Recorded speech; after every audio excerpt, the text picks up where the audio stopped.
can hear you. Art thou hearing it now, Mr. Krabs? Oh.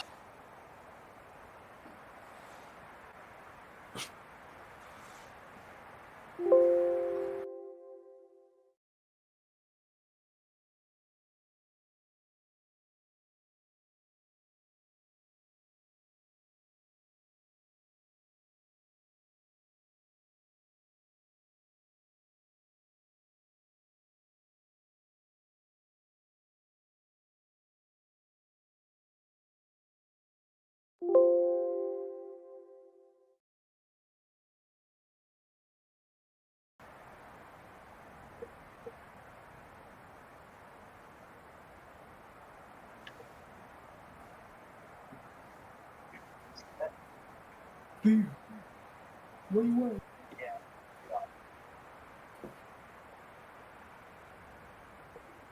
at?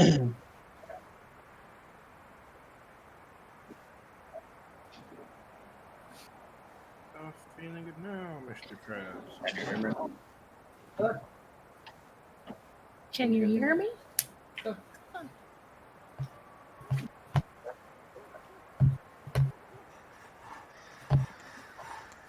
Why is there a Wendy's emote?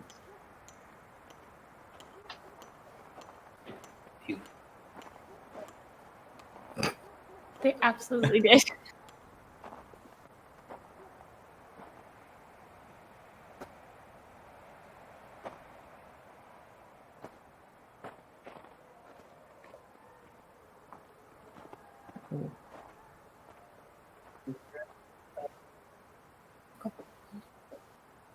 Chrome.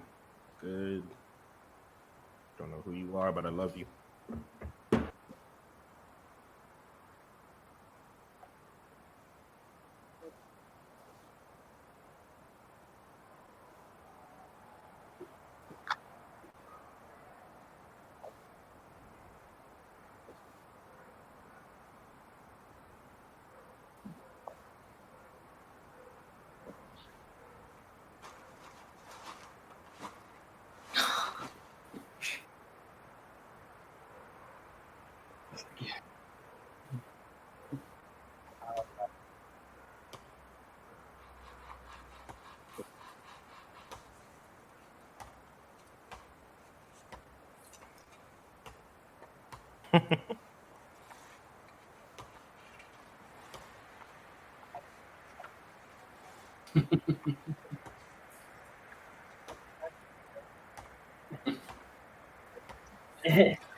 I just peeped the episode title, and I don't really like that too much.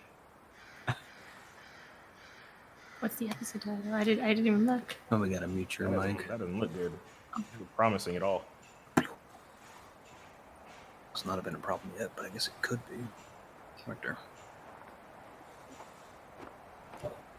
Singing the song of frustrated DM. And people who want their audio to work.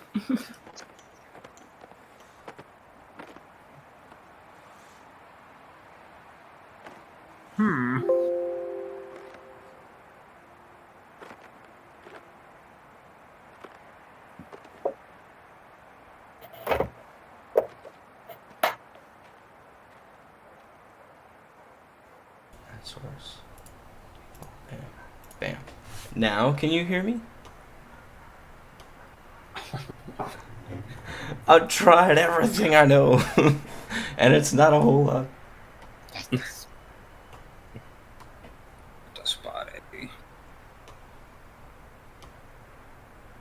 Yeah, alright, cool, we got it.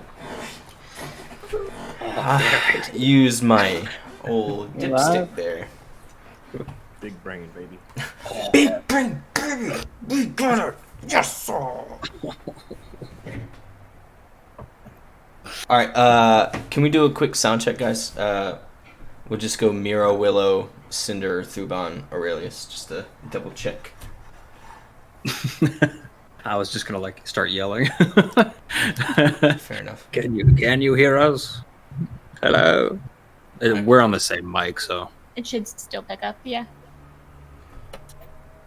You're so cute. Love you. Oh. Is cheer? Yeah. All right. Willow, you talk. Testing. Talking. Good. Words. You do ASMR. You know how to just talk. She's like, I've never spoken into a mic before. Never. The decibels have to be just right. Cinder, you speak, It's a very please. delicate balance. Just to speak. Hello. Just like, hi, how's it going?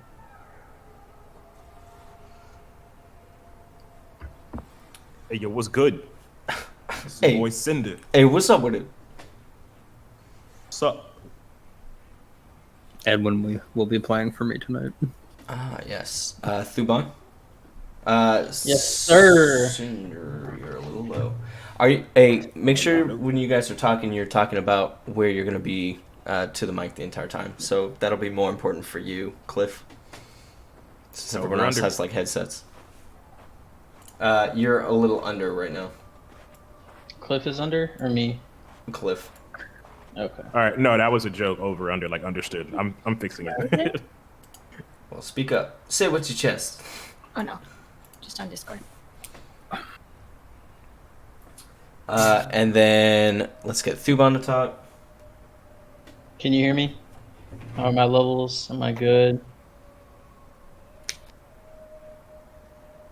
Do I need to talk more? You okay? Yeah, hand got tired. Young's good. Aurelius, you talk. Kyle. Dubon's a peanut head.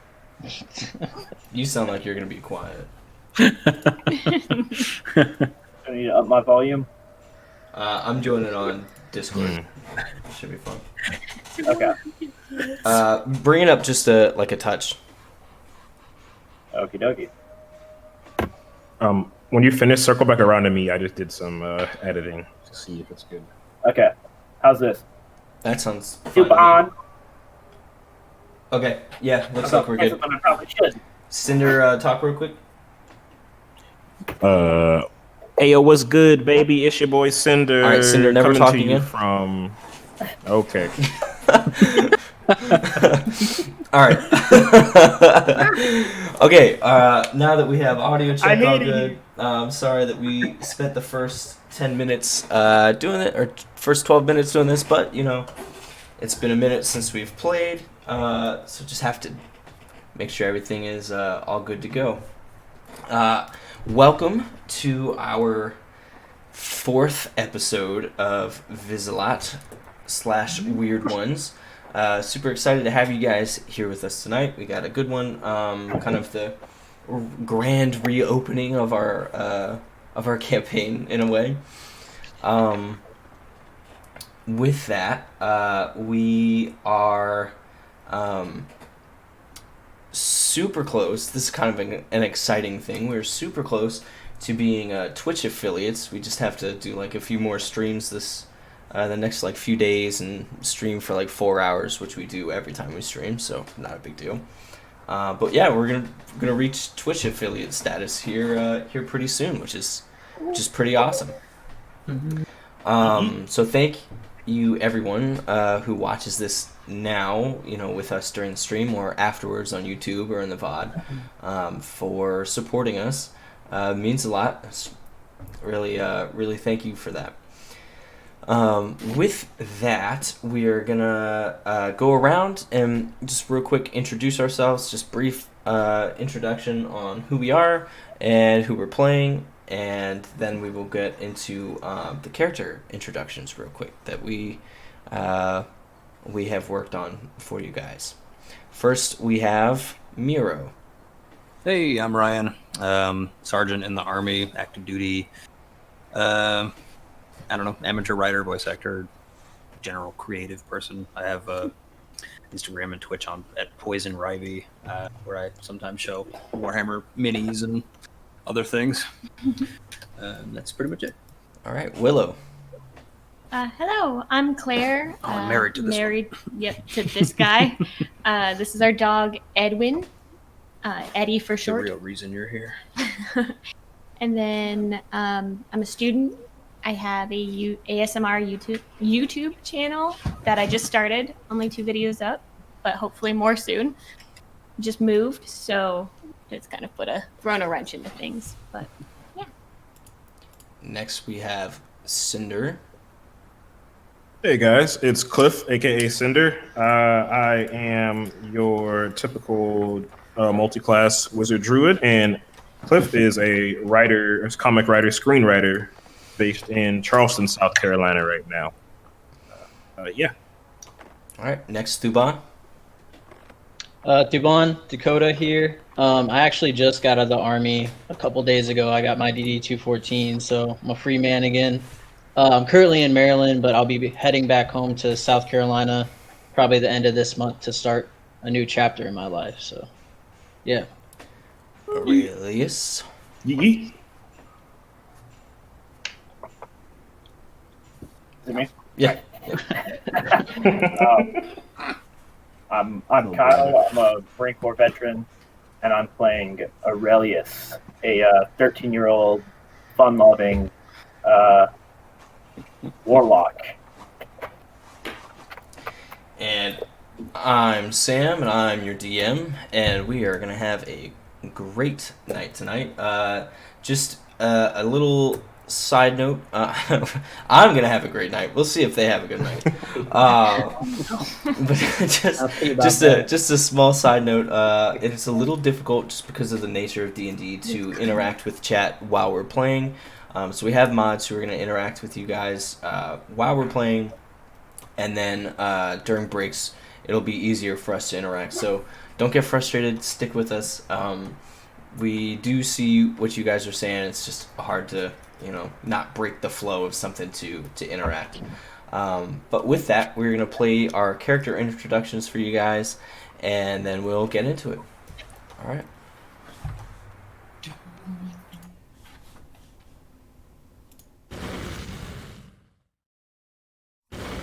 Born in the marshlands of Haran.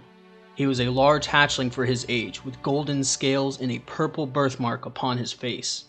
One night, Father Silas found Thuban on the steps of the Aquil Abbey Church. Alone and afraid, Thuban did not know why his family left him, but knew something was wrong. Father Silas took Thuban in as his own. He taught Thuban to worship the 4 gods Medina, Ethar, Valina, and Oemus. Thuban lived among other orphans, priests, clerics, and the mighty holy warriors known as paladins. Thuban spent many days watching the paladins in awe. He prayed that one day he too could don their shining armor and smite evil in the name of the 4. By the age of 15, his prayers were answered. Thuban began his training to become a paladin. He was mentally, physically, and most of all spiritually tested. For 5 years, Thuban honed his skills in combat and vigorously studied the scripture of the 4. On his 20th birthday, Father Silas told him he was nearly ready to take his oath and become a full-fledged paladin. That night, as he slept, he dreamt of a blinding light. From this light, the goddess Medina emerged. She told him a great evil is coming, and the heroes must gather to meet it. With a wave of her right hand, images of a tabaxi, a fiery red-headed half-elf, a small child, and a man of fire appeared. She then warned Thuban of an elf named Gazar who has hunted members of Thuban's family for years. With a wave of her left hand, Thuban saw Gazar. He was a strange-looking elf with pitch-black eyes and a terribly scarred face. Thuban wanted to seek out this Gazar and avenge his family. When Thuban awoke, he told Father Silas what had happened. Father Silas told him that this was the destiny the 4 had intended for Thuban, and he must leave with haste. As Thuban prepared to depart, Father Silas gave him his personal holy symbol of the 4. Father Silas said Thuban will know when the time has come to take his oath. Thuban began his journey with Medina's quest in mind and vengeance in heart.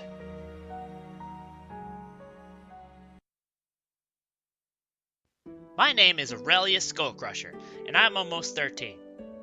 The last name is after my adoptive dad, Shook Skullcrusher, the biggest and baddest goblin of the Big Book gang. He taught me everything I need to know about surviving Invisalot. Oh, and I hail from Gritha, Not that it matters, because those fancy noble knights never did nothing but hurt me and my friends. I started running with the boys in the gang before I could even remember. Shook says he found me on my own in the wild, trying to survive because my parents didn't want me, on account of my arms being so different from the other humans. Which has to be true, because other humans always give me weird looks when I come to their villages with goods to trade. He says he thinks the humans are dumb, and I'm normal. I'm just what he calls fate touched. Shook also says I'm going to be so much stronger with him than with the humans anyways, and I think he's right. Over the years, I rose to the ranks, all the way up to Shook's right-hand man. And that's why he chose me to come along with him to sign a pact with the Lord of the Undying. With me and Shook's new powers, the gang was stronger than ever. We got a lot of money and cool things. That is, until those fancy noble knights from the kingdom came and ruined everything. I don't even know what taxes are. Born to a Vixtunum desert tribe, Miromir Fail Mevidran grew up the son of a merchant who sold brightly colored rugs and furs, among other things, in towns and villages throughout the kingdom and in settlements near their border as well. They were well known for their mercantile savvy and for the quality of their wares. Together with his parents, Aromir and Ashari, and elder brother Thromir, and the other members of their tribe, they traveled the ever-shifting sands of the desert. The tribes of Vixtunum are a warlike breed when the fancy takes them, and the success of Miro's tribe drew the enmity of many rivals. One ill-fated night, another tribe attacked in an unexpected alliance with another tribe. Together, their numbers were overwhelming, and their ambush absolute. Miro's father was slain in the fighting, and Miros was separated from his mother and brother in the confusion. He was captured and taken prisoner. He was made to work and serve the tribal elder. After his first attempt to escape, he was beaten. After the second, Miro received a mark, a brand for troublesome or dangerous. It was only through sheer dumb luck that he managed to escape on his third attempt. The deserts of Vixtunum are a harsh mistress, but he survived 3 days of wandering until he finally came to a city. Coming to a well and managing only a few shallow slurps before being chased off, he became a beggar cat for a little over a year, gradually and painfully learning the ways and wiles of the street. He survived off his quick wits and quicker paws and claws. After a time, a foreign elf by the name of Hocken, hailing from far-off Leyland, liberated him. He was kind and patient and earned Miro's trust, becoming like a new father to him. He was a tracker and hunter working for an elven noble as a guide and hunter, tracker and bodyguard, as well as the captain of his noble lord's rangers. Miro traveled to Leyland and learned the tracking and hunting business from his new parent, quickly becoming adept at its practice and assisting his father in the performance of his duties. Miro met and quickly befriended Willow Silverthorn, the daughter of his new father's employer, and a wild, headstrong young woman. They grew up together in the city and had many adventures of their own, some innocent and others less so. Then one day, he decided to leave with Willow to seek their fortunes in the wider world. Or at least, that's the story they tell. Willow of the House Silverthorn, firstborn daughter of Lord Dutine and her lady mother Maeve, was born and raised in the city of Darashin. As the noble daughter of her house, she was brought up with elegance and refinement in mind. Much to her mother's chagrin, Willow had other plans. Willow was a firebrand from the day she was born, with an unruly mane of fiery red hair and a temperament to match. During her youth, she got herself into all sorts of trouble with the help of her tabaxi friend Miro. They had many misadventures together and became fast friends. At times, their ability to get themselves into and out of trouble seemed uncanny, almost magical, though Willow would say that it was her wits, and more often than not, she'd be right. Stubborn and wild though she was also sharp as a razor. She quickly learned courtly lessons in etiquette, linguistics, and other scholarly pursuits, including music and history. She enjoyed her freedom during her childhood, but as she grew older, it became clear to her that her parents expected Willow to marry favorably to secure her family's future. Willow, of course, balked at the idea of marrying some fop or old man she had not met until the wedding night. To her surprise, at her coming-of-age ceremony, she was introduced to her betrothed, the young Lord Earthel, whom she found to be dashingly handsome. They spoke amicably all night, and after the feast she found a note delivered to her bedchamber inviting her to come alone to a glade on the outskirts of the city. She and Miro made their way sometime around midnight. As the moon reached its peak, she came and saw her betrothed in the moonlight. He seemed something out of an old Leyland fairy tale, But as they walked, Lord Earthel suddenly pushed Willow to the ground and tried to force himself upon her. She fought back viciously and without warning issued an explosive gout of brilliant golden fire, flinging Lord Earthel back and slamming him into a bowl of an oak.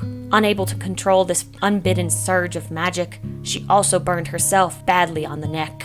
She rose and saw Lord Earthel writhing on the ground with his face badly burned, and the trees around her kindling brightly in the night.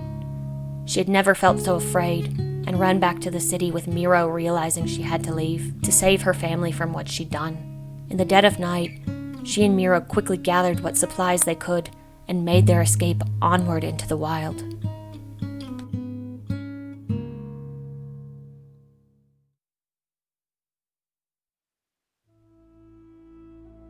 Where should I start? Of course.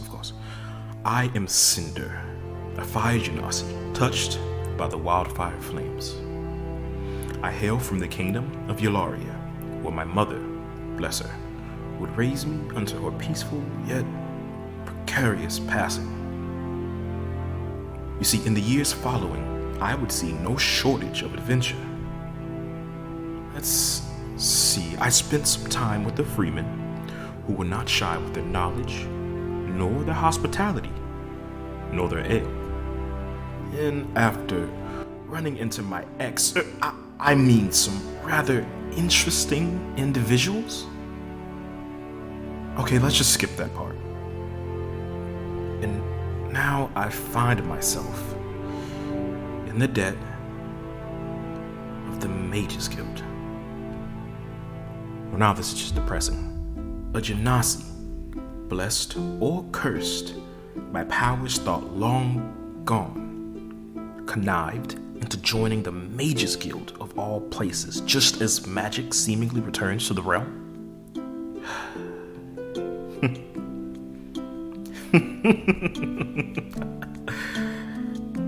This should be good.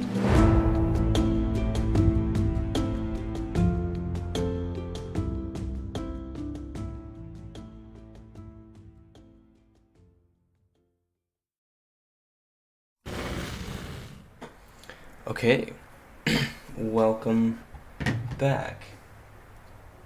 Everyone can unmute yourselves. Alright.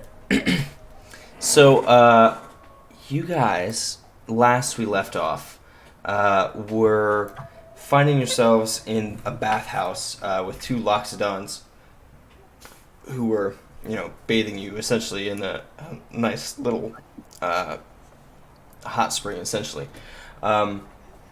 As the a few days have passed now without little or 2 days have passed now with little interruption. The manor, Lord Fergas Manor, has been completely silent. Nothing has come in or out. The tavern, the tavern. Why am I forgetting? The tavern, the Cold Hag's Inn, in which you guys were staying, has also seen little to no real activity as you've been staying there. However, outdoors you still hear the storms that kind of rake the land continue on, sort of beating down your moods a little bit if you're not familiar with the winter weather. It's just kind of a near constant, cold, and if you leave anything, too close to a window, it gets, condensation on it and whatnot. So you guys have now spent 3 days here in Frostbite. As you wake up in the morning, you hear a loud clanging outside, as if someone is hammering nails into a wooden wall. It's so loud that it wakes each and every one of you up from your rooms in the inn. What time of day is it again? Right now it's about 9 o'clock in the morning. Okay. Okay. I'm assuming I'm just back where I was last time, under the bed. Yeah. With okay. I got I spring awake, kind of like a. Oh, I spring awake like, what? What is that? Ears all straight up. I jump up and hit my head on the the bottom of the bed. I think I'm gonna shoot up, and then I'm gonna lay back and just groan into my pillow.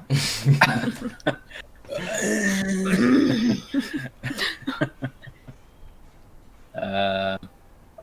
I'll slowly start crawling out, holding my head. I crack the door open. Okay, you're cracking the door open. All of these intrusions, always waking us up. I hear the knock, but I don't do anything. I've been up for probably about 3-4 hours now, and I have books on. What I assume, if there's not a desk, then I'm using maybe a secondary bed. Yeah, and I have my spell book. It's like a chest, like a foot locker. So you'd be sitting on the floor, with books spread out on this foot locker. Yeah. Well, I sit on the floor.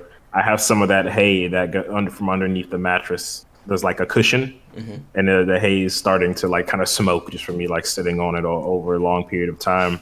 And I am actually transcribing the new spells that I've gotten into my spell book. I have other books kind of just open around me as well as I'm just doing studies and whatnot.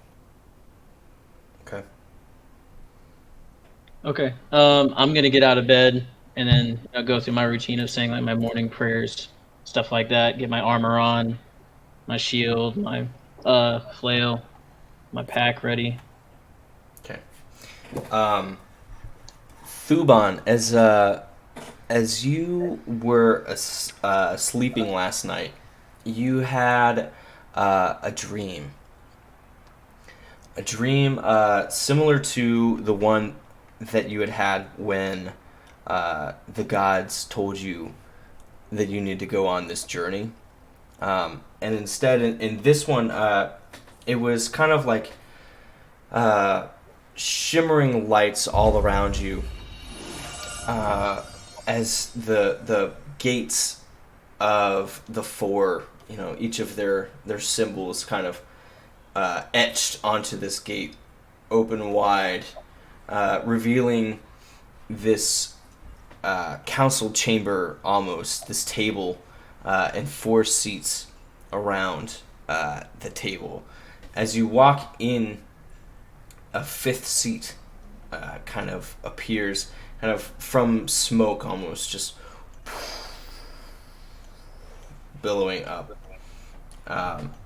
You see as each of the 4, Thanjon, Liuwit, Oemus, and Medina.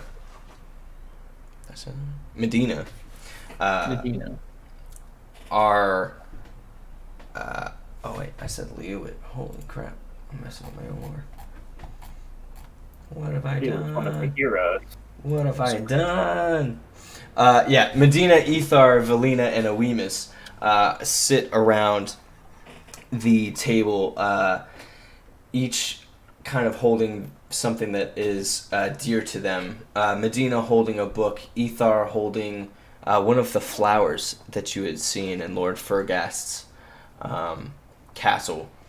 Valina holding what appears to be an elixir almost, in kind of either hand, and then Oemus holding a thread and a skull.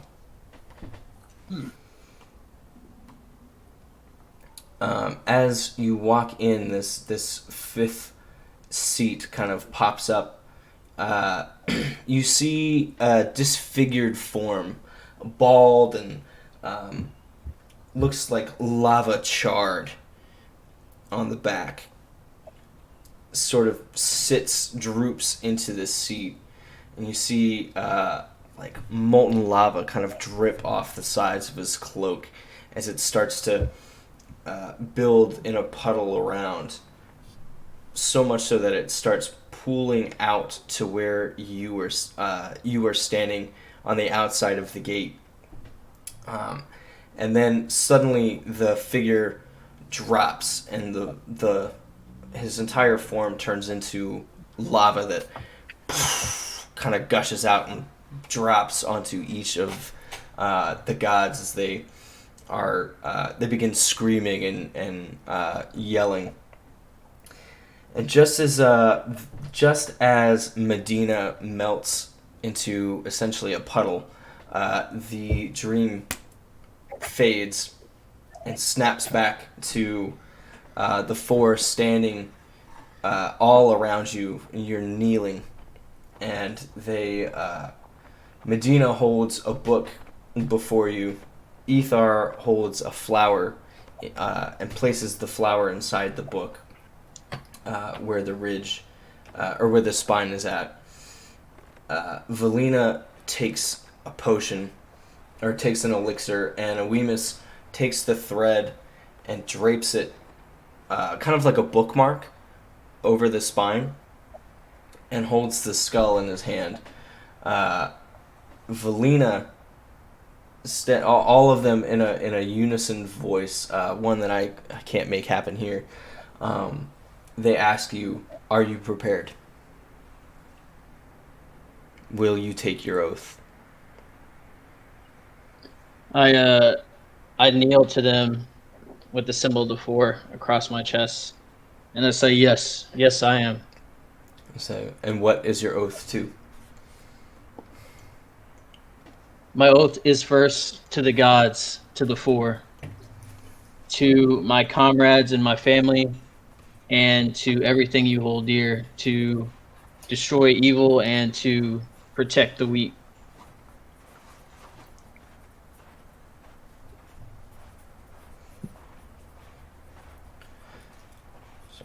They say, and you will do so faithfully.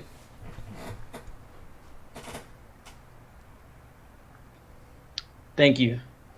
And Valina takes the elixir and pours it over the skull that Awemus holds in his hand. And as Awemus hands it to you, it changes in shape. The skull kind of springs to life, and it reveals the visage of how you've had Gazar described to you. I have I try to hold it back, but I can't. Like, in my heart, I know that it's just like anger and hate and vengeance when I see this guy's face. Same. You will have your vengeance. This is your oath. Vengeance it is. And as you, as each of them, Medina claps the book closed with the bookmark, over the spine, everything as I had described. That's when you wake up in the morning. Okay, so I wake up to that at the same time as everybody else woke up? Yes. Okay. Well, in that case, I'm gonna do the same thing I did, but I'm gonna wipe sweat from my I guess fins. Yeah, fins. I don't think Dragonborn have Your eyebrows. dragon brow. Yeah. Yeah, like my Your scale. scales. My scale brow. Yeah. And then I'm gonna splash some water on my face and then say a quick prayer and then get ready for the day. Okay. Okay. Yeah, so you guys continue to hear this ching, ching, ching, ching, this clanking outside. Not like the psycho murder scene. I don't know why I made that sound, but it's no, but instead it sounds like this nail is still being hammered in. You hear now, kind of added to it as time has gone by, you hear other voices kind of adding to the mix. You hear, we need to get this in before noon, before the snow really starts falling. It's gonna be a nasty day.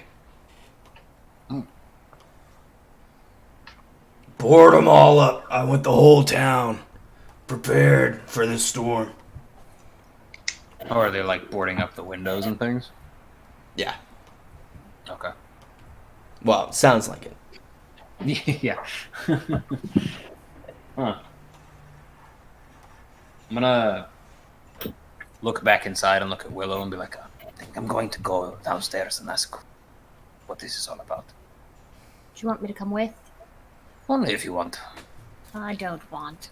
And then I'm just gonna roll Feel over free in to bed. go back to sleep. I'll come with you.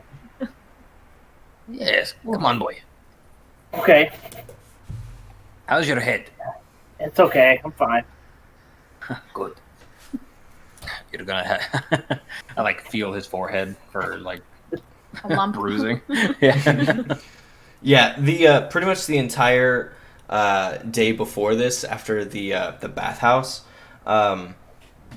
you guys have been sleeping. You just a full like basically 24 hours sleep.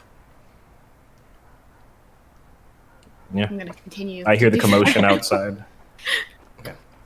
And I definitely don't want to get up and go because while the cold doesn't necessarily affect me, I don't like to have my body working overtime just to keep itself warm.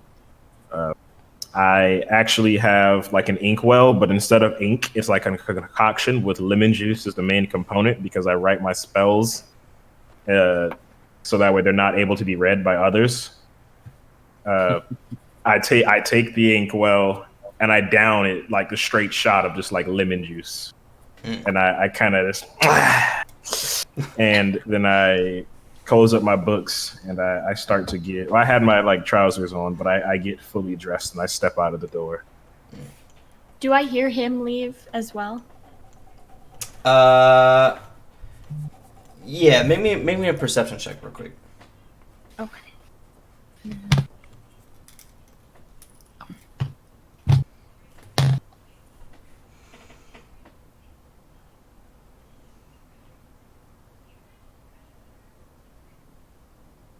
So 9? 9? Yeah. 9. Mm-hmm. 9, Yeah. sorry. Yeah, you hear him. It's kind of like faint, but you hear commotion on the other side of the door. Okay. I think I'm gonna groan and I'm gonna get out of bed and start getting ready to go. Okay. So Aurelius and I go out into the hall, I guess. Okay. As you guys go out into the hall, the commotion of the tavern still is really small. The bard isn't even playing in the inn today. But as you walk into the hall, you see one of the doors on the far end. You see it kind of like it's open, but it's kind of like rocking back and forth between being opened and closed. And then down the stairs, you see light kind of spilling in. Looks more like ambient light than any type of torch. Okay. I'm gonna go over to Cinder's room and try to like say hello. Like, Cinder, are you in there? Oh, I'm outside. Oh, you're I'm outside. outside Okay, as so well. we're like in the hallway Yes. together. Let's say we met at the same time in the hallway. Yeah. Okay. So good morning, you two. Good morning. Morning. I pat Aurelius on the head and say, "Looks like you slept well." Well, yeah, it was okay. Miro tells me you sleep under the bed. That can't be comfortable.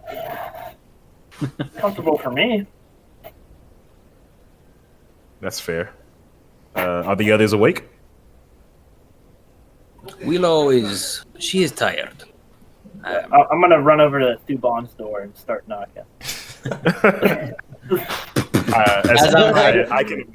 fixing my arm right here to knock at the door. I do have a quick question. Mm-hmm. Since Thuban has awoke, does he notice anything physically different, or does he feel any different after taking the oath and like having the vision? Does he feel or notice anything different about himself? I mean, he feels filled with even more purpose, I would imagine, than previously.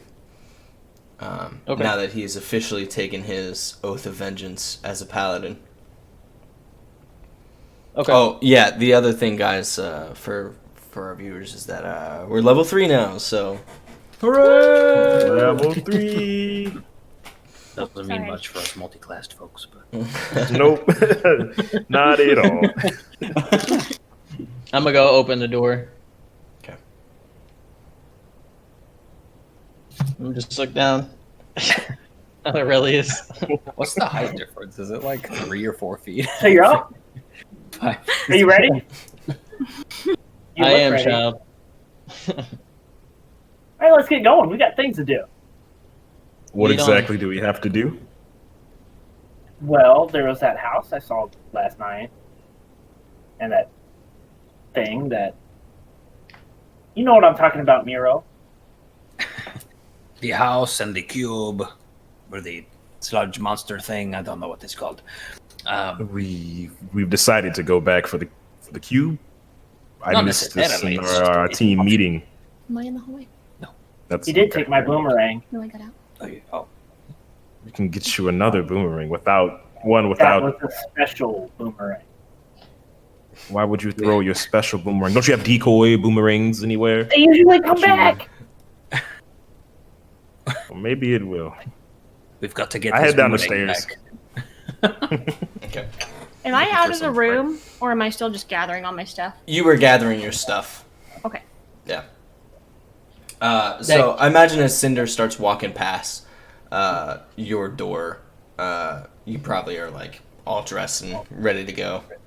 Yeah, and I'm gonna head out and just kind of like look at Miro, like, what's going on? Where are we heading to? Gonna ask us some questions about the storm. I'm hungry. Oh, I went down. I'm going for breakfast. I don't know about you guys. Yeah, let's get you some breakfast. Then. Come on, and I follow Cinder, and like. motion Miro, Willow to perhaps come you with. have one of those frostbitten apples. Give him. I think all of my belongings are thawed out by now. I hope, anyway. I haven't checked. And then the rotten apples. Shouldn't be. They're preserved. Okay. As you guys go downstairs, Indeed. Cinder, you're the first one down, right? Yes, sir. As you go downstairs, you look behind the counter and you see the dwarven woman that was the innkeeper previously is not there. However, there is a Goliath, a male Goliath, who is bald and has tattoos like all across his face and like down his neck, standing there with kind of like almost like a chef's apron and like tunic with like fur, like winter coat on. As he's standing there holding 2 bowls of what looks to be like wolf stew. He kind of like smells one and lets out a, now that's delicious. I've done it again. You done what exactly? I just like I imagine myself like right behind like one of the bowls that he's holding up, and when he moves the bowl out of the way, there's just like a wizard just like looking at him like squinting. What have you done? As he's pretty tall, he like reaches down with one of the bowls and hands it to you and says, "Smell it, and you will know that Moravoy, Wild Cook Gathan, has done it once more." As he's hyping himself up, I cut him off and I actually just take the bowl and say, "Oh, these are compliments of the chef. Thank you." Yes. I take a big whiff and then I slurp. This is fantastic. Really, this is great. You've done it again. I agree, and I walk away and go sit down. He takes the other bowl and like holds it up in front of him, and, like does this big flex pose. He goes, "What have I told you, Maravoy? You were born for this." I passed by this and say he was definitely born for it. As he sees the rest of Kick you, back and drink my soup. he sees the rest of you guys come downstairs, he says, "Travelers, wolf stew."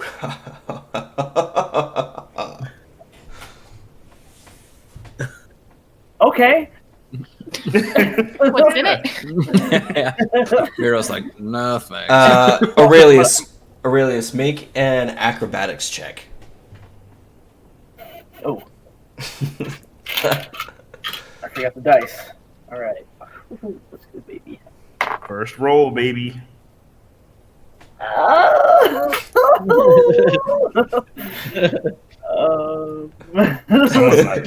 Someone's not eating tonight. Is that a good I got thing or a a bad thing?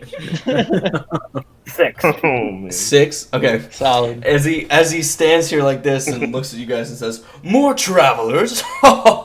He spins and hurls one of the bowls at you. And it comes so fast and furious that it just kind of like hits the tip of your finger and just gets all over you. It's gonna fall on the ground with this sprawled out on the floor. And I'm just gonna take a moment and just look around and start picking bits of meat off from the ground around me. As you do that, you hear him quickly clamber to the ground as he lays down next to you and goes, "So, not really an acrobatic type. That's all right. That's all right. That's all right." He says, "Would you?" Can I get another bowl? Yeah, he's laying down next to you, he just plopped down, so it looked like both of you guys were just laying on the ground, even though you have stew all over you. He's just he's like, you want another bowl? Yeah. Okay. And he does a push up and a flip and gets up and runs back into the back. I'm gonna pick Aurelius up off the ground and sit him on his feet. I'm just gonna kind of shrug Tubon off and crouch back down and keep eating from the floor. How's it taste, wee one? It's good. Is there enough of it on him that I can use a finger to go Yeah, definitely. Off the side of his Definitely, face. it's definitely thick enough on him for you to be able to do that for sure. It's pretty good. As you kind of as you put your finger Still in rather your curious of what's in it. from your eye, it looks like wolf meat, and then local flora. Got it. Hey, there you go. It only took me a 3-week break, but I got it. And it looks like winterized potatoes and carrots and stuff like that. So almost there's a garden somewhere that he probably tends to or knows someone who tends to that he used the ingredients for. But Mira, as you finish licking your finger with the stew on it, you hear a as he comes back in. He has 4 bowls, 2 on each hand, and he says, "Eat up." I'll take one off his arm. Yeah. Why not? Whatever. I'm gonna ask, is this free? It's complimentary. He says, Of course. Why would it Why not? are We do you have free feeling meals so as well. generous? He says, you never know the day you're going to die. Perhaps it'll be today. Might as well do a kind thing, am I not right? As he's saying that, in the middle of saying that, I'm just gonna take a bowl. Can I do and retreat back to where Cinder's sitting? Can I do an insight check? I just want to read his body language and see if he's being genuine Yeah. or if he's trying to be sketchy go as he ahead. says that. We also have free food, room and board, right? You guys had it for 1 night. Okay, cool. Oh, actually, you guys extended it. Yes, you do have free room and board. Oh, okay. Ooh. All right, D20. Would he know that? Oof. We never saw the cook, I think, so he was just yelling at him. You said that's insight, right? Yeah. We'll get 2 meals. That's insight, right? Yes. Okay, I got a 21. Oh, dang. Hmm. Yeah, he looks Damn. just incredibly sincere, incredibly genuine. He's just excited to have people eat his food that he made. Is he sure? I'm gonna- I forget. No, he's got like He has he's got like apron he's got like an apron and a tunic, but the tunic is like definitely too small for him. And he's got like a winter fur like neck. Thinking Armstrong from Fullmetal Alchemist. What were you saying, Thuban? I was gonna say, the four bless you, kind sir, as I take the bowl. And then, Yeah, as you yeah, relieve his hand, he does the symbol of the four against his chest. Can I get your names, sir? Certainly, Sir? and he throws up one of the bowls and catches it in his other hand. He says, "Maravoy, Wild Cook Gathan." Could you repeat that one more time? Maravoy. I was slurping. Maravoy. Maravoy. You don't listen very well, do you, Fire Ganassi? I'm slurping the soup. It's so good. He says, Not when the food is this good. He says, perhaps a compliment in Haran, but not so here in Jakiv. But it's okay. That's fair. I'm That's that I'm gonna take a bowl and I'm just gonna compliment his tattoos and say, "Oh, those are rather interesting. Did they hurt a great deal when you got them done?" I was practically born with them. Yes, I grew up with the freemen, but the nomadic life no longer suited me, and so I decided to try my hand as a green thumb and a cook. Do you enjoy the stew? I'm gonna smell the stew and say, "Well, from at least what I can smell, you're rather good." And I'm gonna go walk. I can sit down. Since the moment I've sat down, I've just been chowing down. Yeah, this food is delicious. Like, very, very good. What do we taste? I mean, I don't know what wolf tastes like, so. I mean, imagine like, Amy? huh? Oh. Like chicken, but more like dog. Chicken. No. Chicken dog tastes like. Yeah, wait. Stringy. You know, we had elk when we were in Alaska, right? Or was it moose? Probably. Yeah. Imagine that. It's so good. It tastes like elk, but like a little gamier. I I don't don't know. remember what chicken. Have you guys had deer venison? Yeah. Yes. Imagine something like that. Okay. I've never personally eaten wolf, all right, so I don't know. It's gamey. Stringy. It tastes good, all right. Dang. It tastes good and it's seasoned well. And Can I my bowl back and it's like coming down. On Anybody been Go ahead, to Aurelius. Korea? I walk up to Maravoy, and I say, Maravoy, your name was, correct? Yes. And you spent some time with the freemen. I have myself. It's good to. I know we both don't necessarily claim them outright, but it's good to see another one. He suddenly trouble eyes you very intently. That's fair. It says, "Do you have a tattoo?"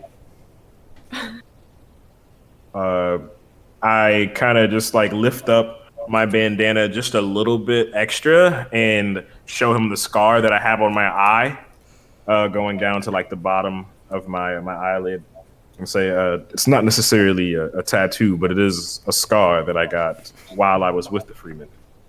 I claim it's somewhat like a tattoo. Very well. We will speak more on this later. For now, you are my guests. What question do you have for me, little one? Little fireman. I look back and make sure Aurelius isn't standing behind me and he wasn't talking about him. Right. Could I trouble you for this recipe? Is that something you do here? He leans in real close. I lean in close too.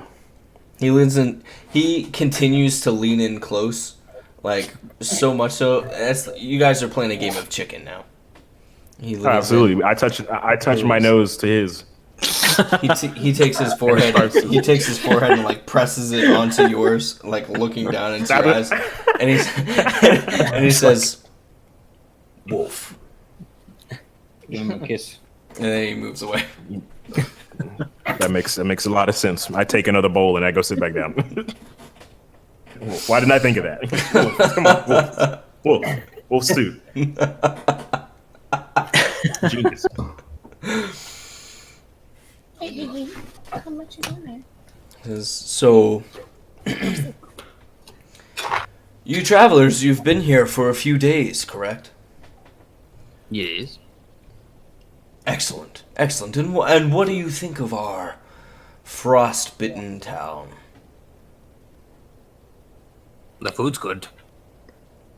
I'll take this. Rather cold. Dangerous. Cold for some, dangerous for many. Your lord doesn't really come out of his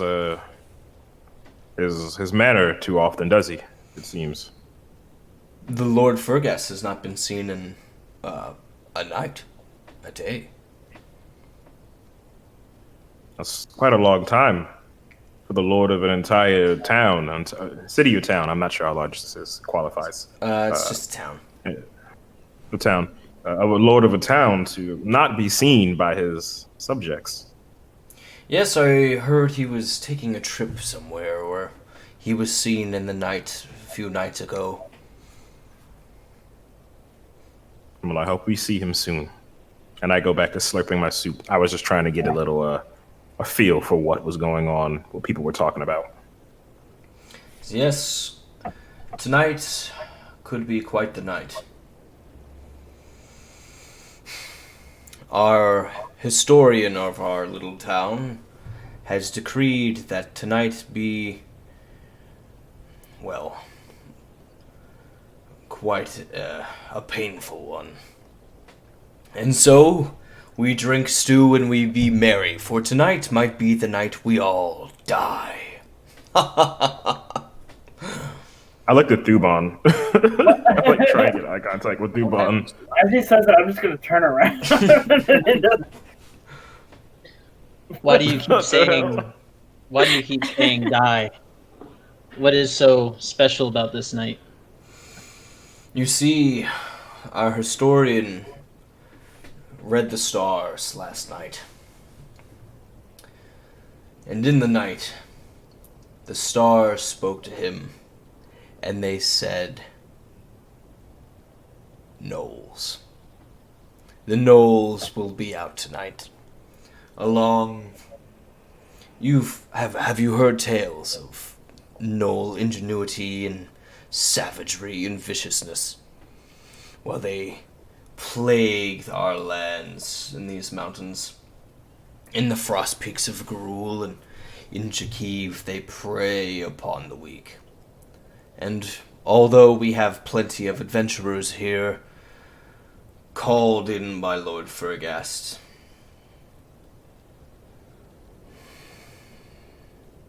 in the stars, our historian, Tassel, he noticed that there are to be more Knolls than ever preceded previously. And some special other demonic creature among them. And so, knowing we might die, we might as well celebrate our fortuitous way of life with wolf stew and look, I will level with you. I don't wish to die. Clearly, who would? If you could perhaps rally the adventurers in the nearby area and return them to defend the town tonight, I would be most grateful. I have so much that I love here. It would be a shame to, well, die. What say you? The entire time she's telling this monologue, I'm slowly putting down my bowl. Like I take another whiff of it to make sure there's no like drugs or anything in this bowl, and I just like put it down and shove it just a little away from me. Large portion of the time, I've just been eating. I believe the four have empowered me with their divine will for a reason, and this is one of those reasons. I will help protect the town. And I look to the rest of the party. Sounds like you're just looking for a fight, Thuban. I give you a smirk. I'm merely protecting. But I do enjoy a fight. Protecting, right? I'll look over at Willow and think, or say, well, if they're coming tonight, we don't have much choice, do we? Suppose not. Might as well give ourselves the best shot we could have, yes? We could leave. So. It's also an option. We came here for the one thing. The one thing happened, or did not happen, and we have somewhat overstayed our welcome. I don't disagree, but I wonder how far we'll get in the snow. That stew was really good. And if he can keep making more... We're going with stew over logic. Wise word, Cinder. Perhaps That is stew the best is logic I've heard Aurelius say.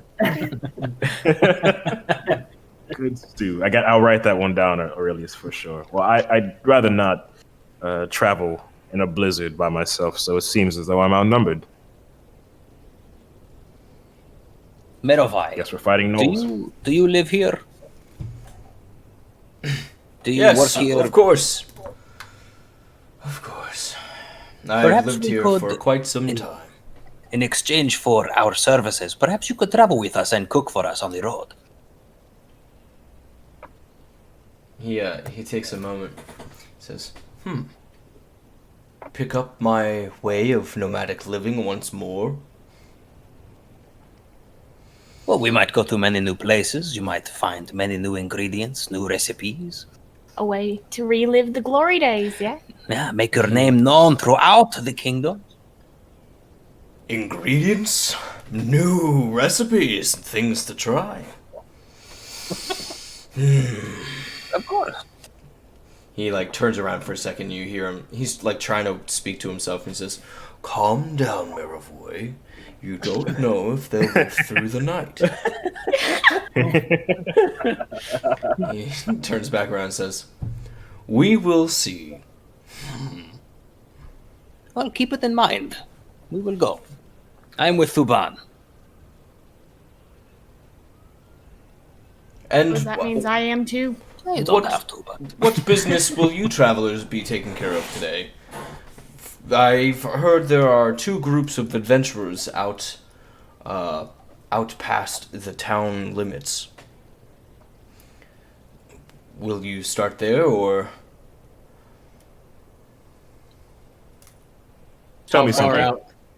Of those groups, were there a group that was led by a minotaur, big, burly, hairy fellow? Yes, a big badass minotaur, yes. Well, he wasn't really that badass. He but ate yes. he ate 7 bowls of stew this morning. He could not be satiated. As he says that, I grab my bowl and drink it real fast, and then take another one.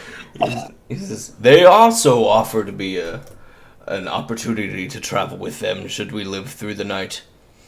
They did not seem as interested in defending the town as I would have hoped, but perhaps that's their own way of dealing with dread. Well, we've got our own Lord of Honor here, and I tap Thuban on the chest. You know, his metal just kind of rings out. So we will do our best. I may be a little bit further back than most. I say that under my breath. But let's make a wager here, Maravoy. If you live through the night, and I look back to my crew and I say, and at least 2/3 of us make it through the night.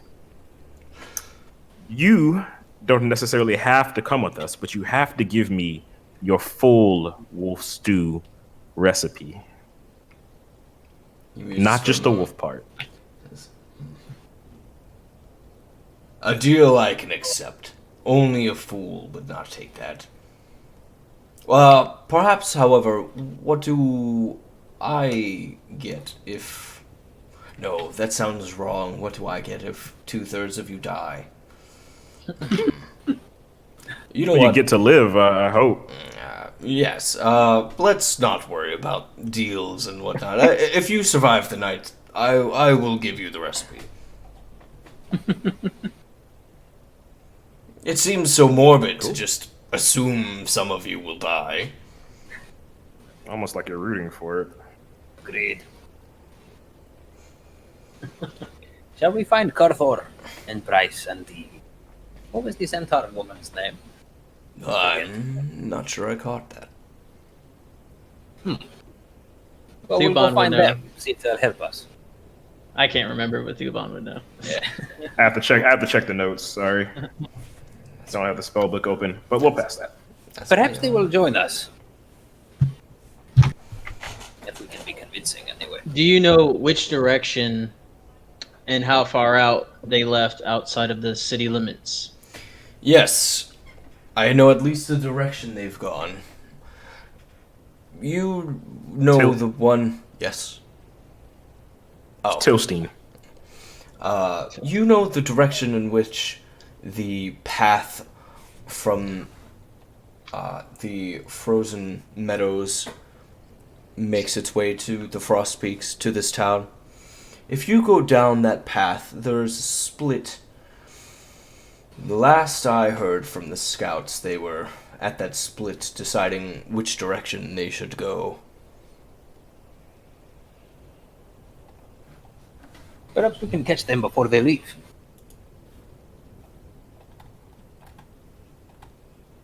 Thank you for the stew and the information. Of course. I hope you live tonight. You And you One too. more question. Yes, Fire. Where's the woman who owns the tavern?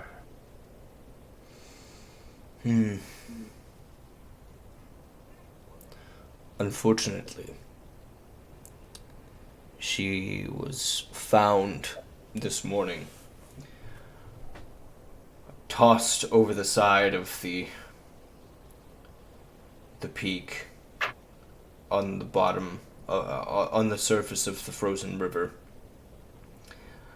drained of all life. I see. That's how her husband was found, correct? Yes. So, Yes, it was. Is there any idea who did it? Not I. No. I could not possibly imagine who would want to hurt such wonderful people. Is anyone investigating this matter? Well, typically you would have the Lord investigating the matter with his people. However, granted, both the Lord and his right-hand man are dead or missing, we have no one.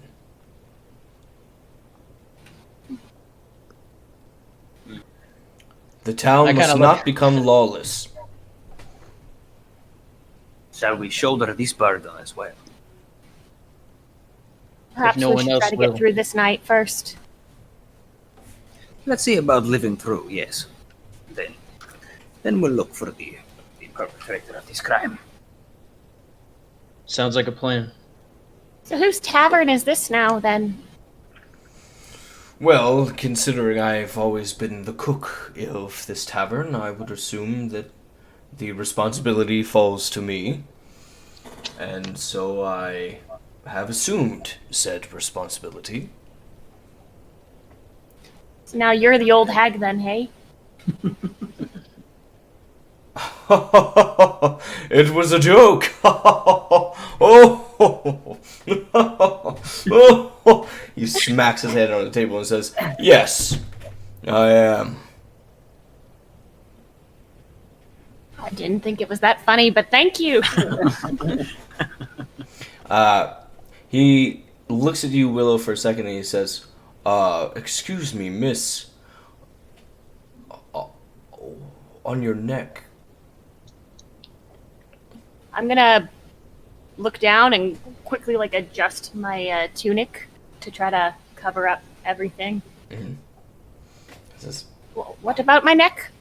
"Oh, I thought I saw something that I must not have seen." I'm kind of raise an eyebrow at this. try to be less vocal. Says, "Apologies, apologies. Of course. Yes. Well, if do you need your water skins filled for today's journey?"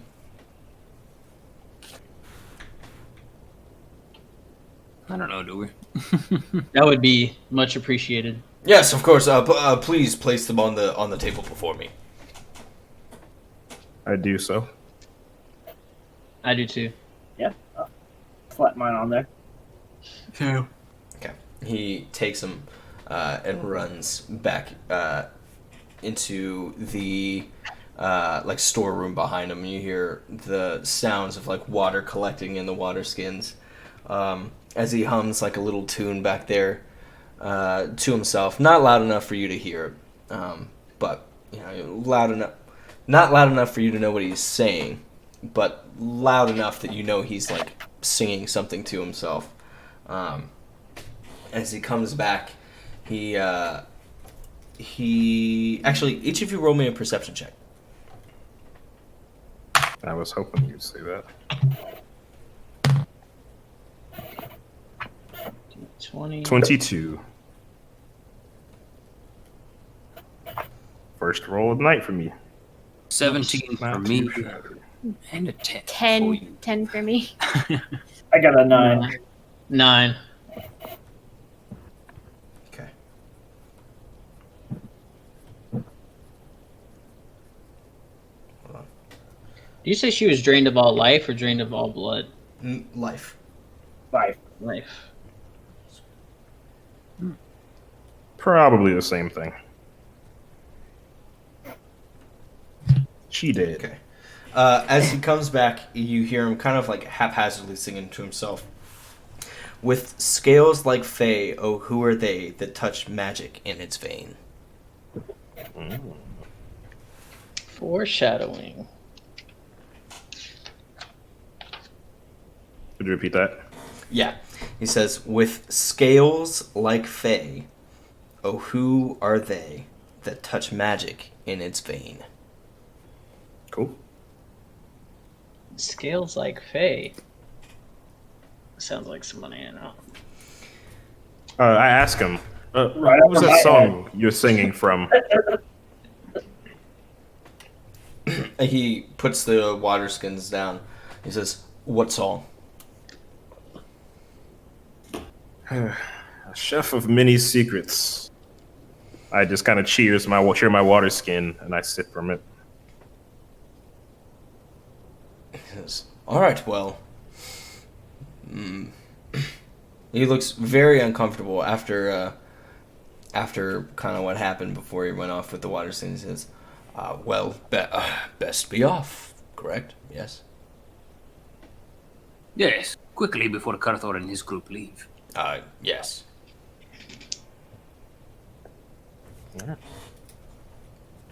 Lead the way.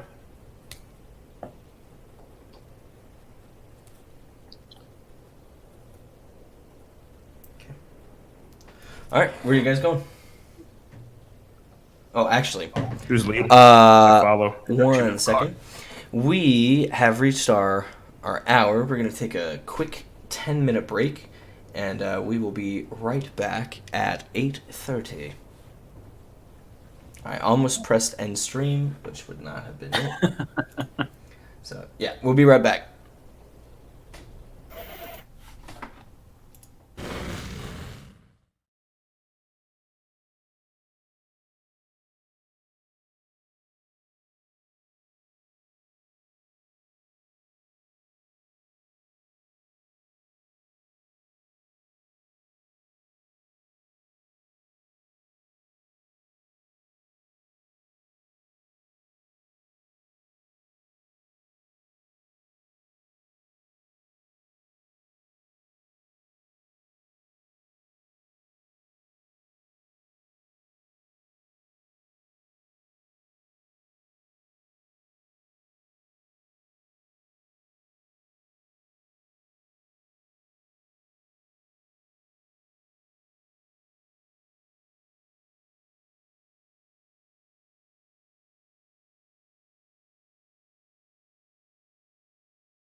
Okay, and we are back.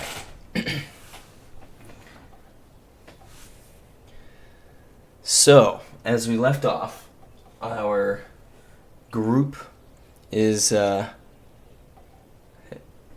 guys there? Cliff? Yeah. Dakota, you're still muted. Okay, there we go. I'm here. All right. As we left off, our group was has just left. You guys were leaving the inn. You guys had just walked out. Yeah. All right. And just Yeah, walked we out. just the- left. just left the Cold Hag Inn, and are now free to roam the world. What are you guys doing? Oh, actually, as you guys walk out, you see many of the buildings that are around you, with workers of various races having wood piles near them that they're picking up and handing, kind of working together to board up windows of the different buildings nearby. Directly next to you guys, right at the window of where Miro, Aurelius, and Willow sleep, there's a tall Loxodon holding one of the boards and smacking it up into the wall. As you look at him, you recognize him as one of the bathhouse attendees.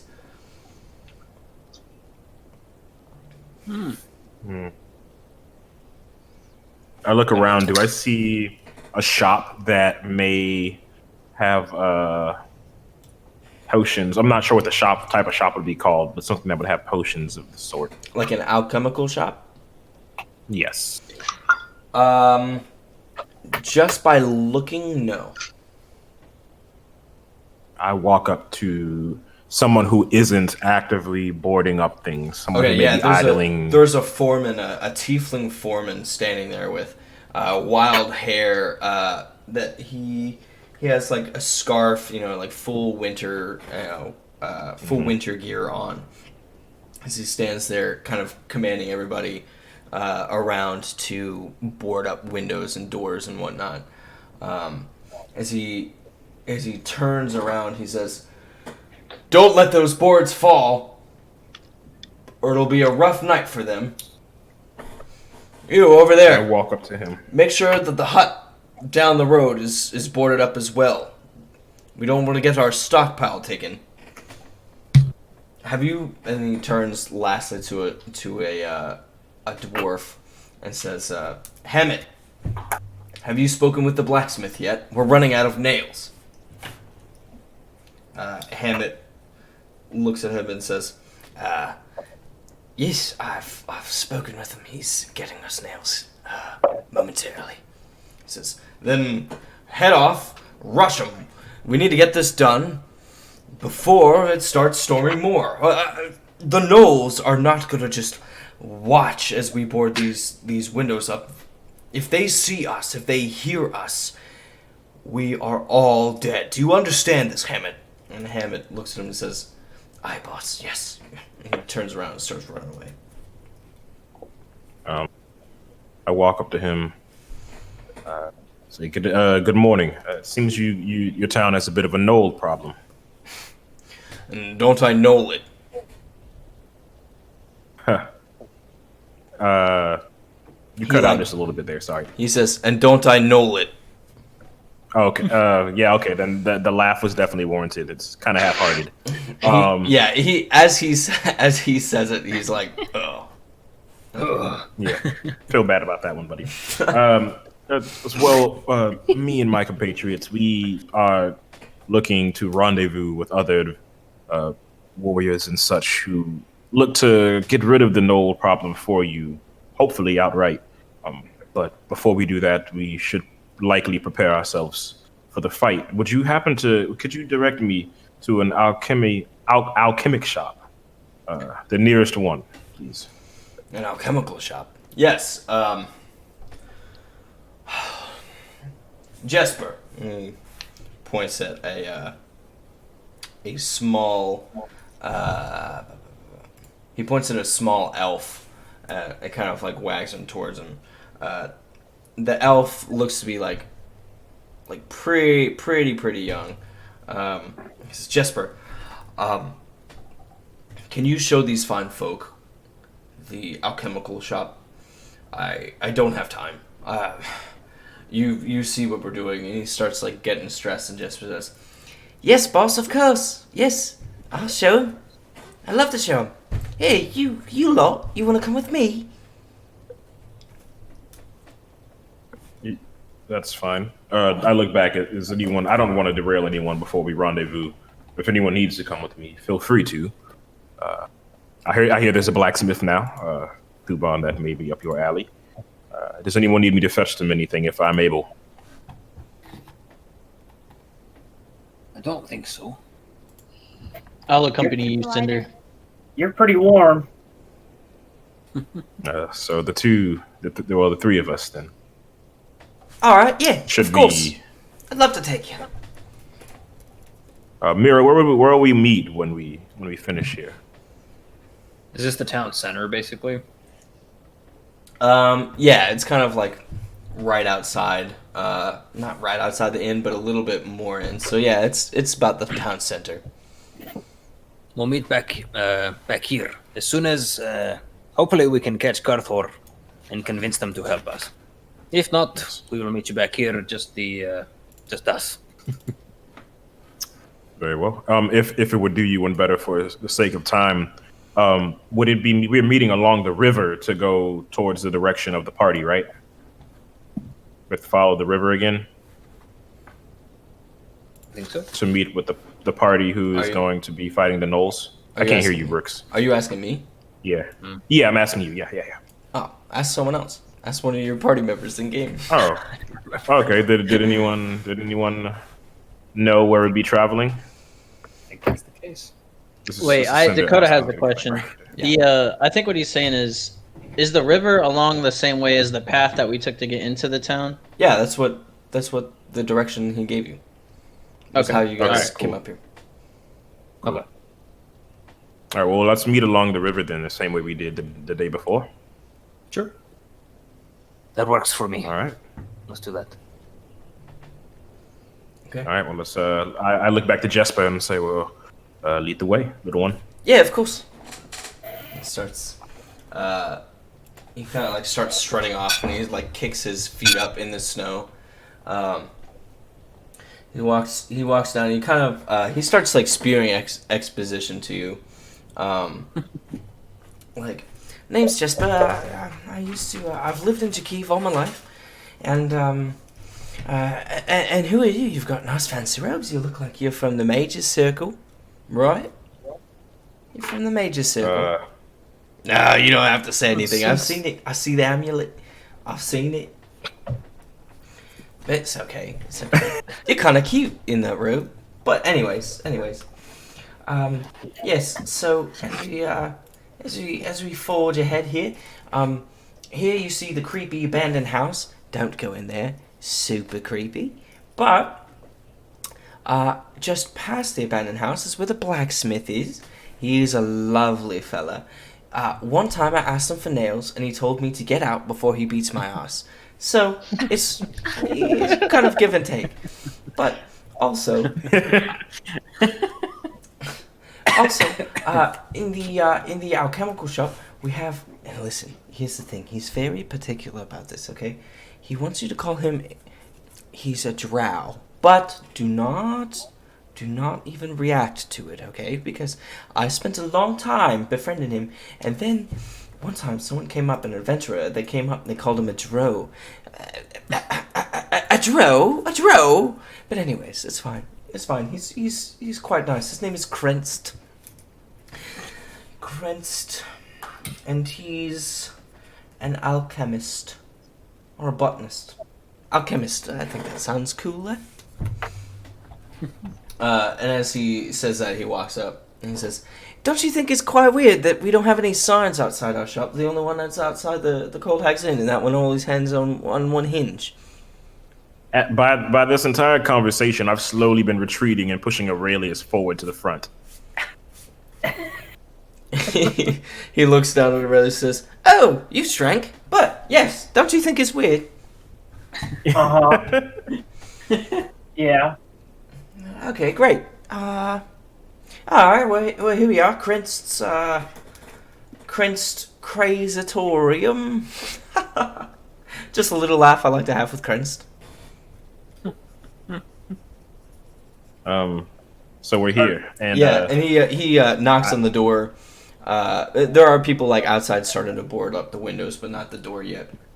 And he pushes the door open and says, "Krenst, is Krenst's Crazatorium open for business?" And here, I told you to stop calling it that. Coming from the back, it says, "But yes."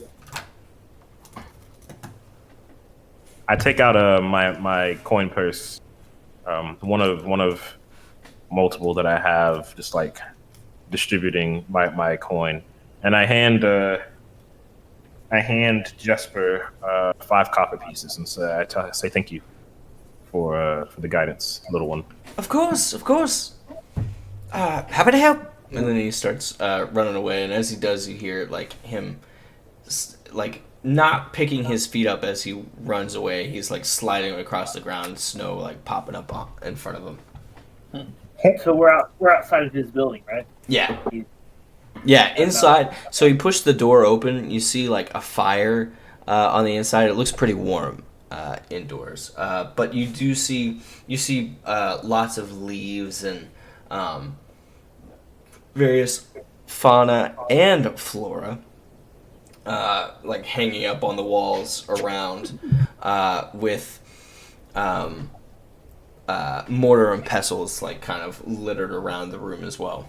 And then little flasks and like containers of various colors and shapes and whatnot. Oh yeah, I'm gonna step inside and start looking around at like mostly the fauna. Just whatever takes my eye. Okay.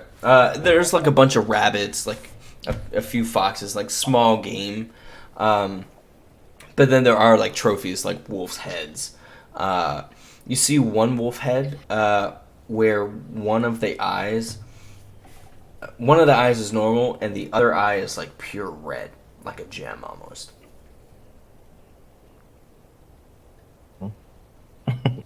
Yeah, I'll be expecting that. Yeah, and like halfway, like right in the middle of his nose up to his head, it's just a pure white like stripe.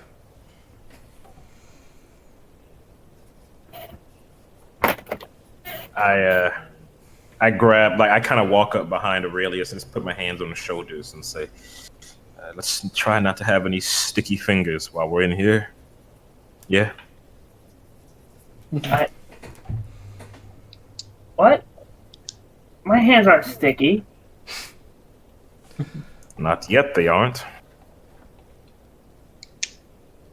Don't think about it too hard. I walk off to go and find Krenst. Or Krenst. Okay, cool. All right, yeah, Krenst. He's standing there. He's a drow, and he has.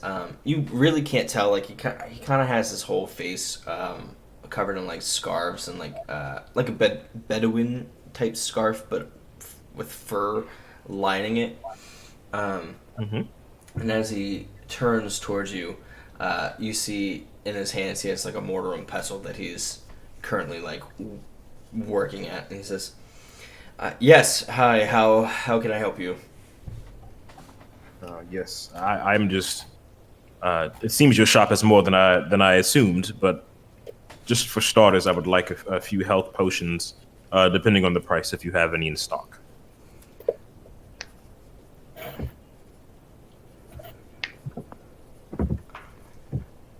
Sorry. He looks up at you, and you notice his lean face with striking features and pure white eyes. As he says, "Health potions. Yes, I have some of those." potions that make you feel more revitalized, I should say. How many are you looking for? That would depend on the price. Not to be rude, I just do have a bargain. A budget, excuse me, not a bargain.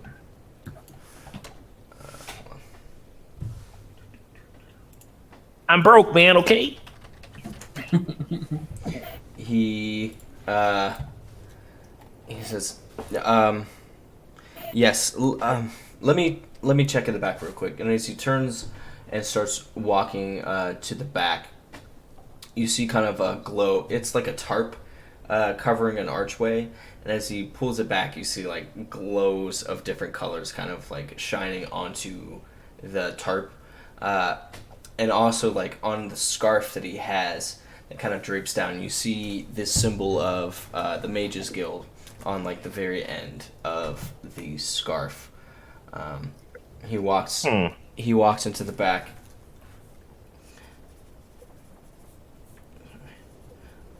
Check him out a little bit harder than I already was. Kind of give him the up and down. He comes back in holding 5 potions, in like flasks, and says, "Will this do?" Are they free? I didn't get a price. No, I'm sorry. No, they're not free. These It was a joke. Oh. It'll be 10 gold each. 10 gold. So, I'll take 2 if that's fine. Yes. That's agreeable to me. Yes, of course. I hand him 20 gold. Okay. And mention that. Sorry, doing my math here.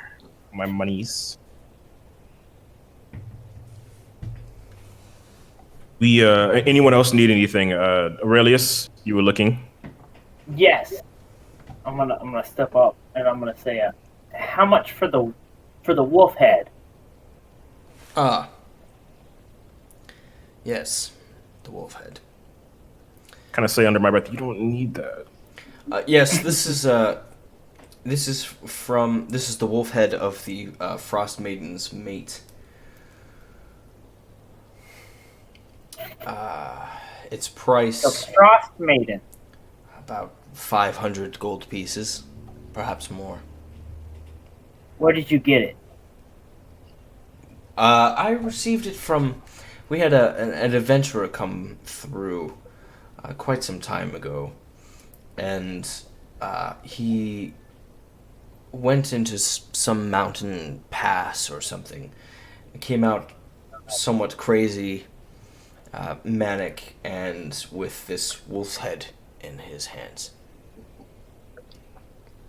No one could ever quite get the story from him on what exactly took place, only that this wolf has a gem in its eye, and that he claimed it belonged to the Frost Maiden's mate. I'm gonna turn around. Does anybody have 500 gold? You No, turn around, Chad. and I mean, you're just talking to those two, right? Just that anyone that's in the, the whole party if they're in the shop. No, the whole party's not in the shop. Who's ever in your Okay. There's one dude standing in the back, pure black cloaks that you didn't notice previously as he turns. And he looks at you, Aurelius, and he says, "Take it." And you see the smoke start coming out from his cloak and from below his robe. He says, "Take it." You take it. Aurelius. You hunt, search, find, follow. We don't see this, right? Thuban and Cinder, you do not see this. Okay. I continue conversing with the drow. Yeah, I'm just kind of like scanning the shop, but I'm standing near Aurelius and Cinder, kind of just looking around. Aurelius, Lou is also standing, like on the counter. You see him, like pointing at the gem. Well, how? Oh, Lie, cheat, steal, kill, obey.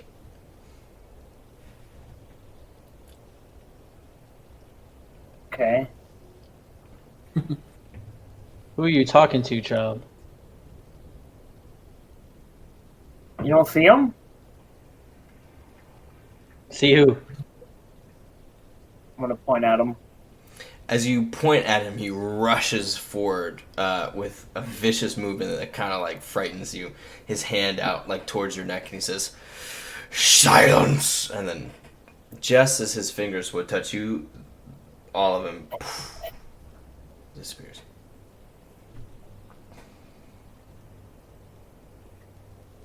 No body. You are strange, child. I'll pray for you.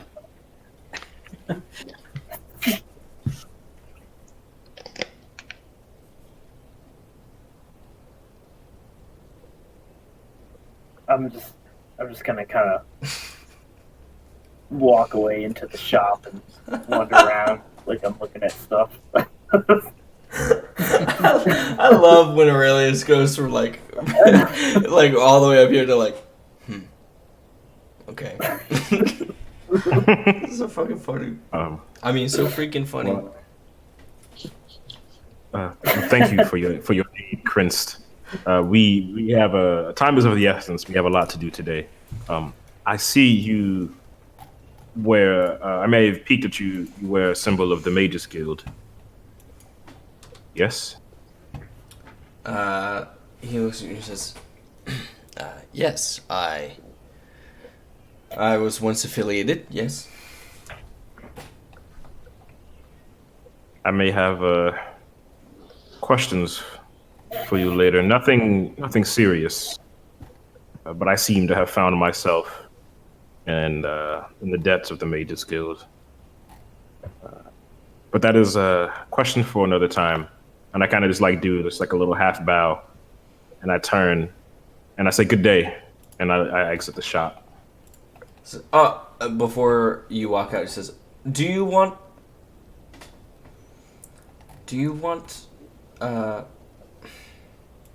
here?" And he reaches his hand out and he says, "You all are fighting the gnolls tonight, correct?" That we are. Then perhaps you could use these boots. And he walks like behind the counter real quick and comes back with this pair of boots.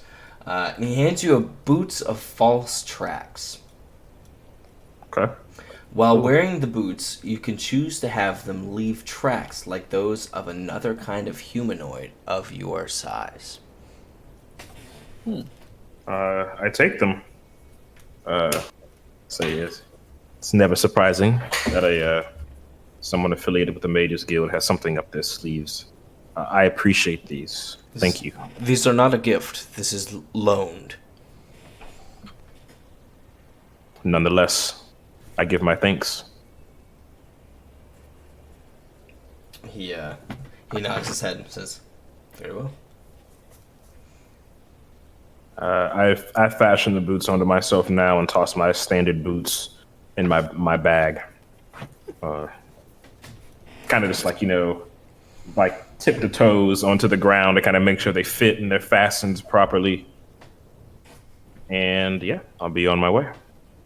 As I'm pretending to browse through the shelves, I'm going to cast a cantrip Mage Hand and attempt to lift the wolf trophy.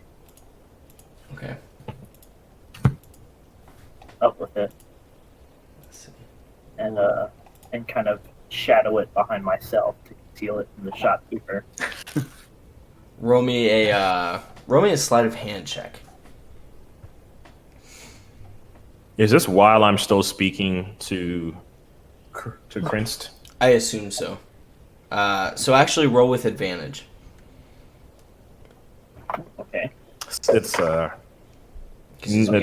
assisting, but not on purpose. I got a 13. All right. As I'm walking out, though, I'm going to cast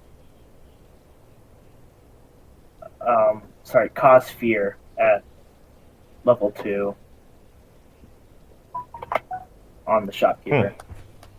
Fear level 2 on him? Uh-huh. Oh. Okay. So let's take this. Alright, so he has to pass something? Wisdom saving throw. Okay. He was in the Mage's Guild, buddy. What are you doing? Oh yeah, it's a 13. I hate rolling on D&D Beyond. It never works for me.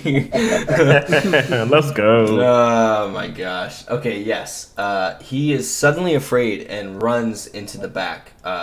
He as he hands Cinder the boots, Cinder, he suddenly seems spooked and runs behind the tarp. I kind of oh. I'm gonna quickly shuffle past Cinder and out the door with the wolf head floating behind me. Okay. As you guys run out, are you taking the whole wolf head? Okay. Yeah. All right. Yeah. Well, actually, No, can that's fine. can the mage hand? I got the whole wolf head. The mage hand has a. Okay, it has to be 10 pounds or it can't be more than 10 pounds Yeah. It's not that heavy. for mage hand. It doesn't have. I'm sure it's free of all of its blood. Yeah, it is. All right. Okay. Mira, Willow, Thuban. As these guys have wandered off, the foreman. Oh, Thuban was with us. Oh yeah, yeah. I'm in there with him. Mm-hmm. Oh. If the mage hand wasn't able to lift it all by itself, I'm just gonna lift the hand back and help it. Okay. Thuban, roll me a perception check. Okay. Perception. Ooh. 15. 15. Okay. You hear just the littlest amount of effort come from Aurelius as he runs out the door. You don't see anything, but you hear him as he runs out. Okay. I immediately so I know he's going out the door. I just didn't see him. I just heard him. Yeah, you know that he's out of the door. Okay. I'm a tap Cinder on the shoulder and be like, Cinder, Aurelius, and then I'm gonna go out the door after Aurelius, so he doesn't get in any trouble. Yeah, as you guys I run, finish putting my boots on, and then I follow. as you guys go, you see the wolf head is no longer there. Oh. Mira and Willow. Here we go. As you guys were standing there with the foreman, he looks at you guys and says, "Well, are you gonna help, or you're just gonna stand there looking at each other?" We're going to go find the Minotaur Carthor and his friends Bryce and the Centaur. They will help us defend the town this night. That's the way we're gonna help. Not by lifting and moving things and boarding up buildings. I don't come for your work. Don't come for mine.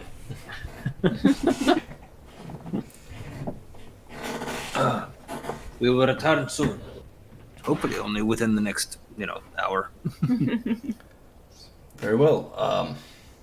Well, if you are waiting, could you wait over there? You're getting in the way of the works. Yeah, well, let's We'll go. move out of the way. Okay.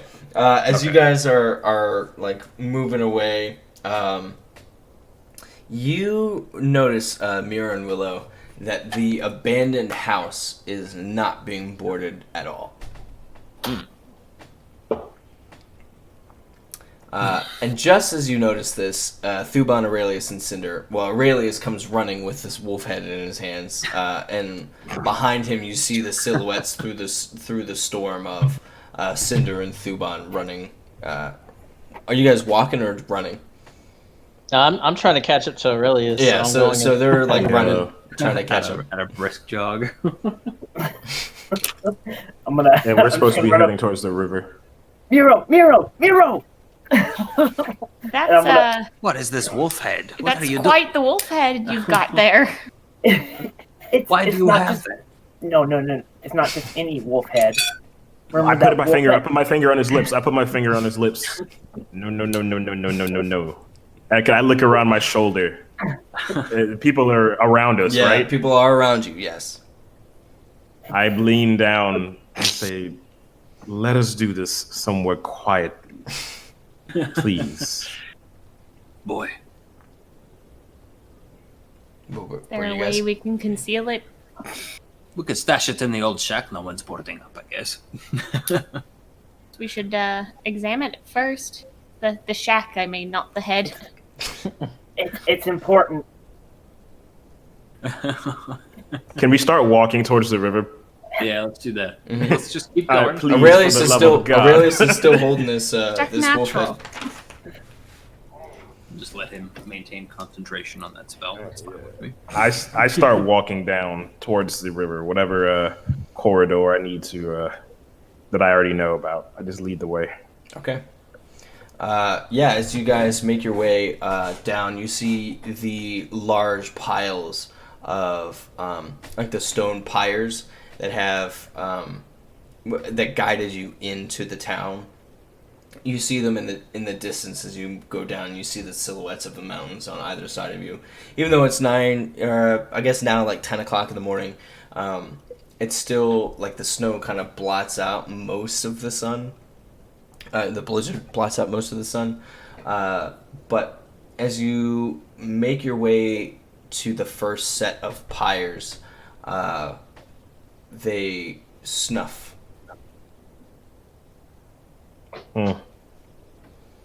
Getting cold, huh? Yeah.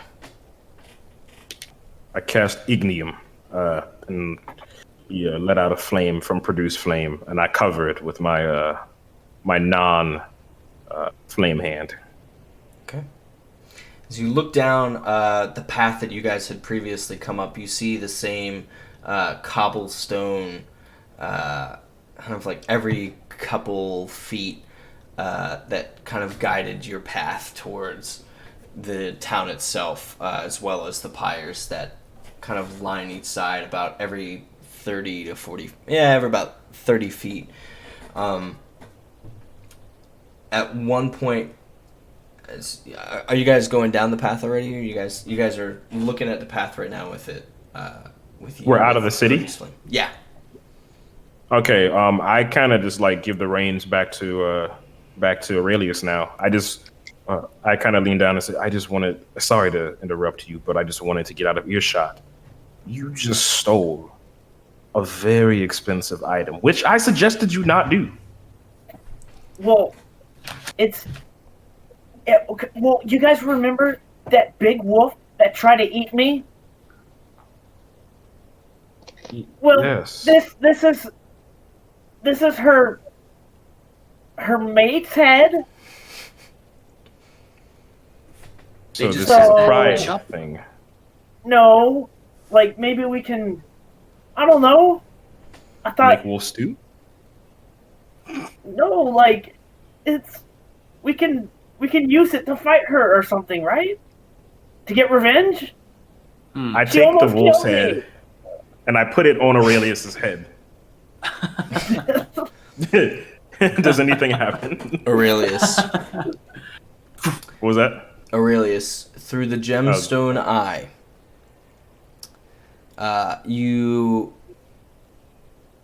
feel as if you can see things that you're seeing things differently. You're able to see basically cut straight through the blizzard that like is kind of clouding everyone else's visibility. Oh, cool. I get in front of Aurelius. I get in front of Aurelius and I say, "Do you see anything? Is this helping, or does it just smell like a wolf carcass?" It does Yeah, smell like a actually. wolf carcass. It smells pretty bad. Fresh. Aurelius just starts nibbling on the inside of his new helmet. It's not like taxidermy or anything. Yeah, it's like just. What's it? I'm just gonna fresh? start running ahead and be like, "Follow me!" He can see out of that. He can see out. Yeah, it is definitely like I- larger, so you have to like hold it with like both hands to like to wear it without it like smacking up against your face. I did that on a whim. I mentioned to Miro and Willow, I'm assuming as they follow Aurelius. I don't know what's going on. Well, let's follow him, I guess. I can see actually really well. Are we still following the river? Is that where he's going, Yeah. or is he just going off into the middle of the forest? No, yeah, he's still going down. I'm following whatever path, like you know. Okay. Yes. Yeah, the path follow. is like lined by the Chase river. after. Okay. As you go, Aurelius, you see towards, you see the pyres ahead of you guys about 20 feet now. And then directly below one of the pyres, you see like a pocket.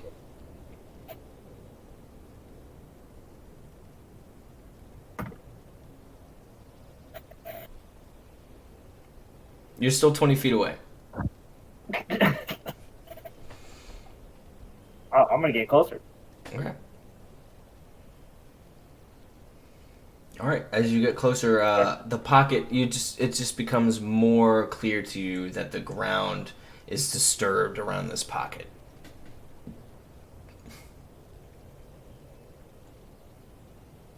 What is it? Do you see something? Can we see it, or is it just like him? No, it's just him. Okay. I just noticed that he It's stopped. just a pocket, like a in the Like ground. You mean? Yeah, like you can see that there is ground disturbed in a 10-foot circle area right below this spot, about 5 feet deep.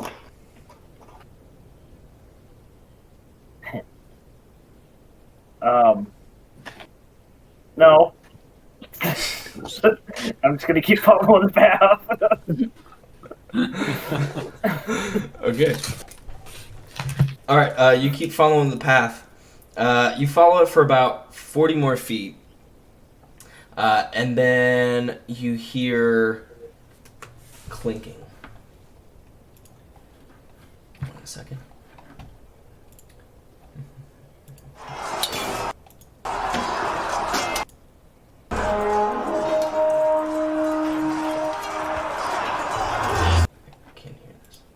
I put my hood up from my coat. It has a direwolf fur on the top of it. I kind of like put it over my head as the blizzard increases.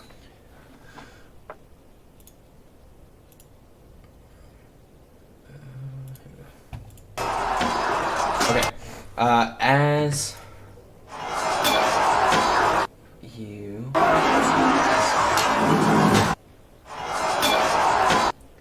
make your way, you hear, yes, clinking and metal.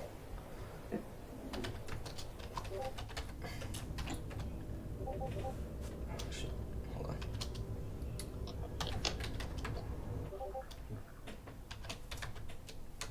on. Someday I'll get this. Oh, right now. Aurelius.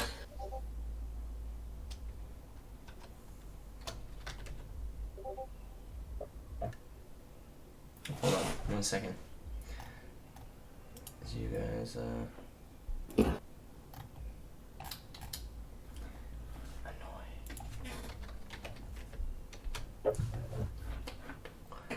Yep.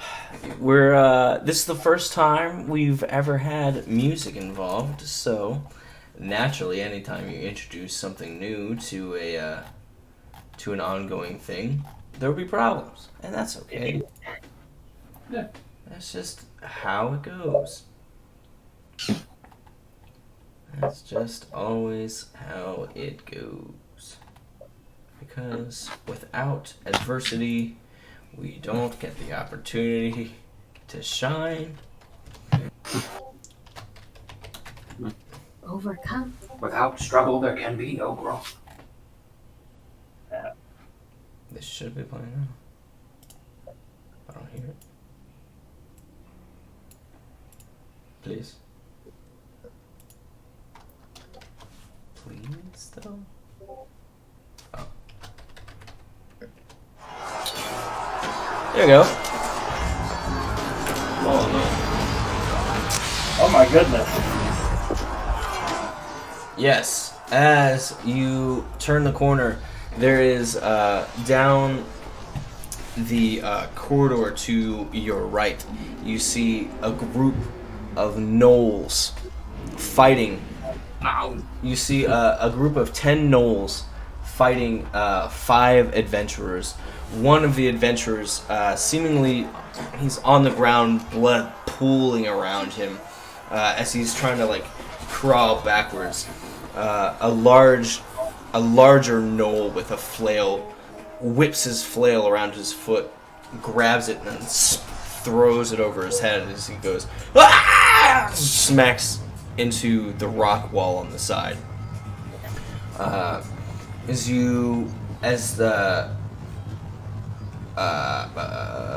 Aurelius, you're the only one who can really see exactly what's going on. Yeah, you're the only one who can see exactly what's going on here. Even with dark vision, I can't. Correct. Yeah. Okay. Like, guys, some people need our help. Can we hear the fighting? Yeah. Over the storm? Yeah. You can hear the fighting, but you do not see what's happening. Okay. Let me get my flare and my shield ready. I hear Aurelius yell on them. Yes, I'm gonna use correct. Expeditious Retreat and just get down on all fours and just start running into the fray. Yeah. I'm gonna cast Mage Armor. I'm gonna chase after Aurelius. Well, I'm gonna circle around. I'm not gonna go straight into the heart of the action, but if I can, with enough movement, circle around the perimeter and find me a nice little place to Okay. observe everything.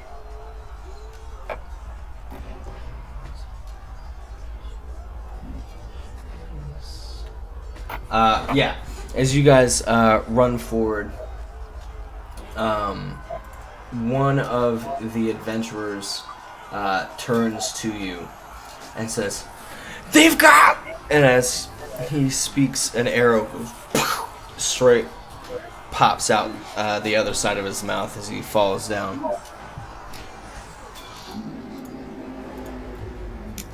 Can I make out any buildings or anything? Is this there's an opening or clearing It's here? just a clearing. There's two mountain ranges on either side as these gnolls are pouring out of what seems like the ground a little bit behind them.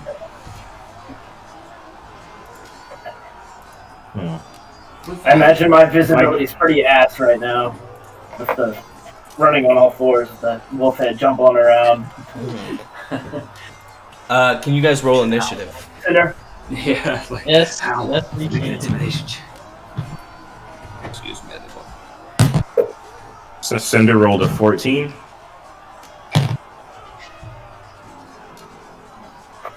Fiban rolled a 15. 21. Oh, wow. It's a 4 for Aurelius. Nice. Got our 10. It's the helmet. Yeah. Not bad rolls, for the most part. Pretty good. All the Knolls roll nat 20, so. All right, Yeah. Jory up. Oh, Jory. They get a surprise round. He's dead.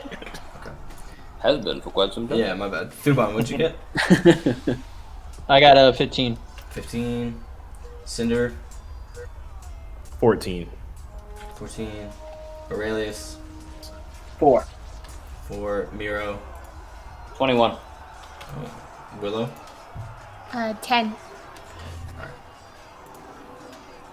Okay. Why does it say Miro has no health? It says all of you guys have no health. I don't. We all dropped it. I'm not gonna worry about that. It's fine. It's fine. It's fine. Nobody took damage. Everybody's at full health. I feel good. All I right. feel good. Yes, Miro, you are first. What do I see? Am I close enough to loose an arrow?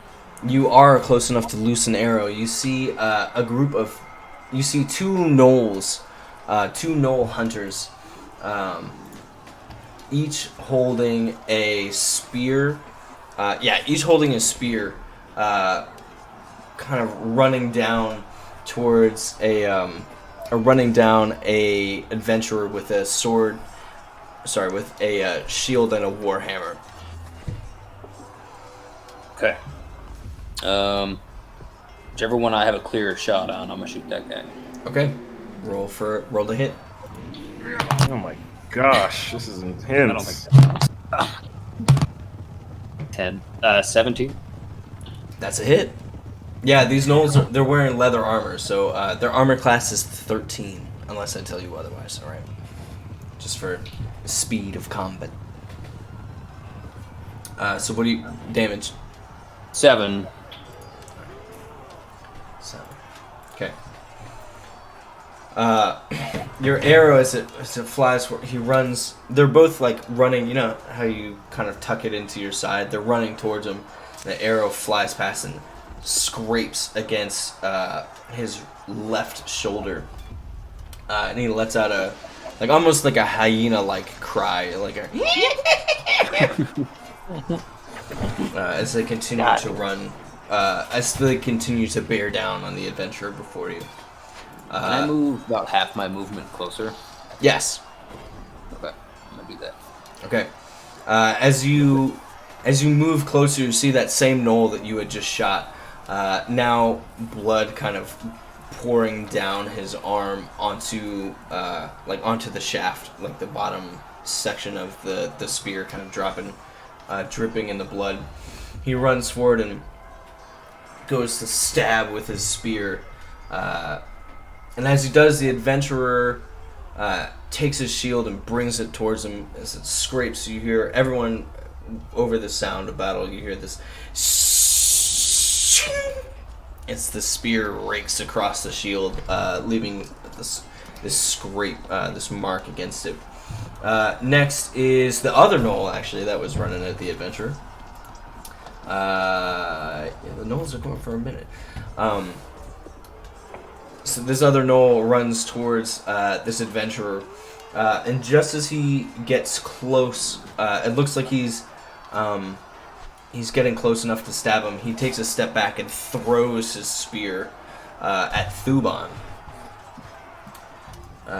and rolls a 14. Oh no, I got an 18. Okay, the spear kind of out of nowhere. Thuban, you kind of see it like in the air at the last second and bring your shield up and said, Yeah, it's just reaction. I just clink. Alright, I'm gonna make these guys move in groups so it's a little faster now. The next 2 hunters, they have bows as they bring them down. Aurelius, you kind of through the vision of this like one gem, you see them kind of reach back from a distance a little further behind everyone else, as they both of them unleash arrows at the same time, flying towards Cinder and Willow. Uh-oh. And one got a 6. So the one attacking Willow got a 16, and the other got a 7. He misses me. Willow and Willow and Cinder. Oh, my bad. With mage armor, I'm at a 15 right now, so it misses. Okay. Or at least maybe it shinks off of me. And Willow, what's your AC? 15. So. Okay, so he hits. I gotcha. Okay, he deals 6. The arrow is kind of slices past your thigh. It deals 6 damage to you. Ouch. Okay. The next group of hunters, they rush forward with their spears, and through the chaos, you see one has a short sword and runs forward with the short sword sprinting towards what seems to be the middle of the group of adventurers. And quickly takes 2 attacks with his short sword. The first attack being deflected by the sword, the long sword that the adventurer is holding, but the second rakes back across his bicep or across his tricep. As he lurches back and lets out a ah, and you see blood kind of drop from his elbow.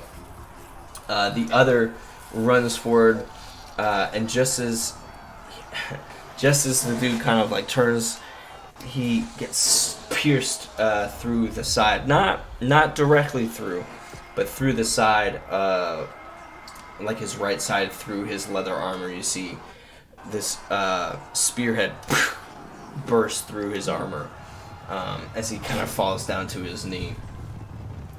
And then the final group, they rush forward and they take on what seems to be kind of a younger adventurer, and they both kind of rush him down with their spears and keep stabbing him as he falls down to the ground. Jeez. So there are 3 adventurers left. And it is now Thuban's turn. Okay, where's the nearest running up. The nearest ones to you are the guys in the middle of the group that you can reach with your full movement. And are they close to Aurelius or anybody else in the party? Yeah. Okay. I'm gonna go to the closest one I can reach. That's you said there's 2 of them in the middle. Yes. I'm gonna go to the one that's and attack the one that's nearest to one of the party members. Okay. I don't know who would be near them, but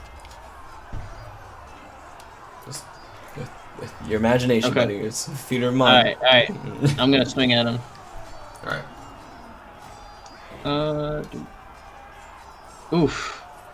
That was a 7 to hit. Okay. And that since is a miss. let me check my bonus action real quick. Okay, it just says if I take the attack action, not if it hits. So I'm just gonna use my my bonus action to shove with my shield. Okay. You said we're doing rolls for that, right? The athletics roll? Yeah.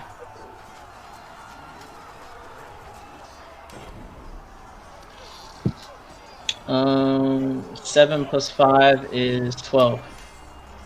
12. Yep. And he got a 3. So yeah, he is knocked back and knocked prone. Yeah, I'm hitting him away from the group. Okay. Yeah, the nearest one to you would have been the one with the short sword that was attacking the adventurer that got the attack on him. So he lets it out, flies back. Okay, that's my turn. All right, Cinder, it's your turn. Is the ground completely frozen solid, like a layer of ice, or is there also ground? No, there's like patches stone? of actual, more like gravel ground. Not quite Okay. stone. Let's see the range on this. Okay. How do I want to do this? I'm gonna move backwards. What are we when we bottomed out? Roughly about how many feet between us and the center of the battle? There was about 30 feet. About 30 feet? Yeah. Okay, I'm gonna back up probably another 10 feet and cast Mold Earth. Okay. But what I'm gonna do is excavate that earth and then push it forward towards the battle in front of me. So it's like it's gonna be another 5 feet of earth that sits in front of me. So I guess it would stand at about 5 feet tall. It'd be about as high as me, I guess. Yeah. Yep. And I kind of I get behind that, trying not to fall into a 5 foot hole, I guess.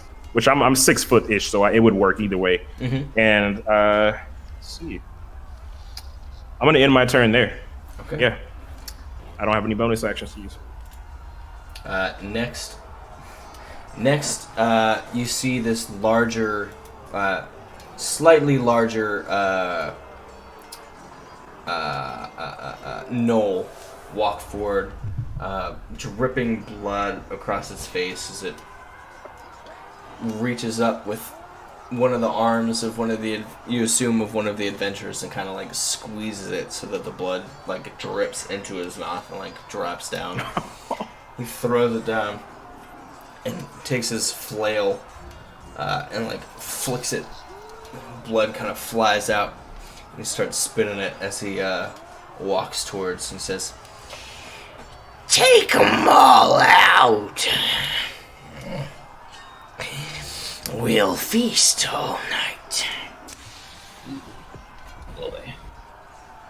As he slowly, he doesn't run, he just walks, and he walks toward Aurelius. Through the gem, you see him like focused, like laser focused on you. He does not reach you this turn. Willow, it's your turn.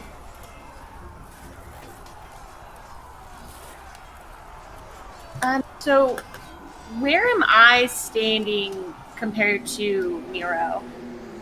You guys are like, Right? 15 feet. yeah, about 15 feet. You guys are pretty close. Okay, well then I'm gonna turn to the one that he hit and cast Time, which is Firebolt. Okay. I think you just make a ranged attack roll. Yeah, ranged attack roll and damage. Yes. It was 15, right? Is that 15? I think so. Okay, yeah, it's 15. One is so small. It's like a 5. Fuck. And then she doesn't add anything to the damage number, does she? I don't think she does. No. No. Okay. So 6. 6? Okay. And you're attacking the one that he had hit? Yes. Yeah. Okay, this bolt of fire flies out, and pretty much right where Miro had hit it, it hits into him, and he kind of clenches up and falls down to the ground, and his spear kind of like lifts his body up as he falls down.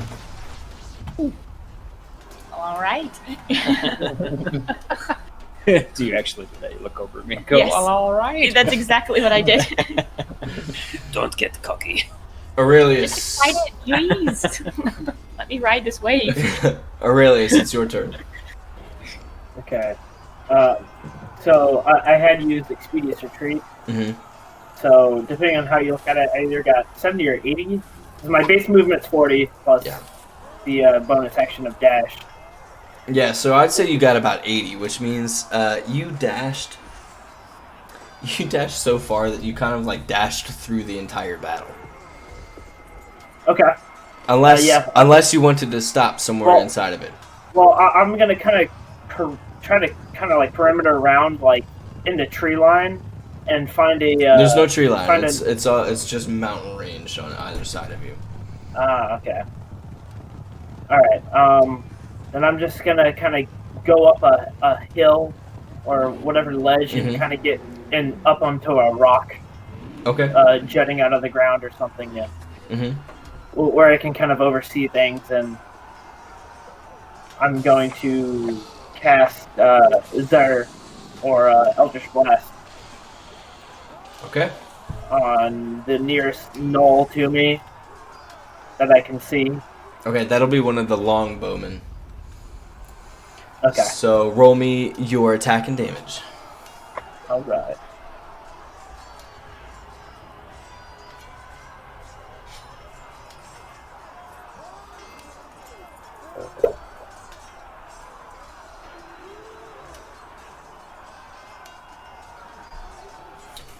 I got 11 to hit.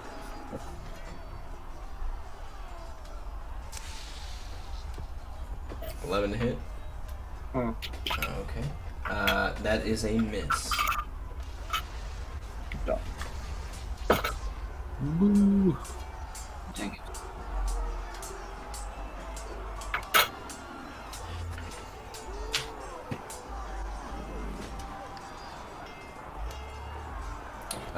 Next.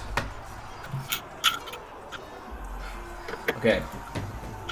Next, Next, a gnoll. You see his leather armor. He also has a red sash across his waist that connects to like a shoulder plate.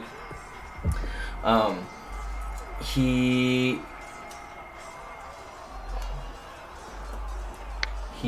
takes sudden rush, in which until the end of his turn, his speed increases by 60 feet and doesn't provoke opportunity attacks. So he is one of the ones with the spear. He has a spear and he sprints forward towards Cinder. He doesn't make it all the way to Cinder. He can see me? Yeah. Well, he saw you mold the earth. He's not dumb. I was hoping he was dumb. All good. No, but he stops like your block makes it just so he doesn't have enough room to get to you. Okay. But you see like his spear. Are you like looking up, like leaning over, or are you like ducking behind it? I'm like behind and to the right side of it. Like I have my.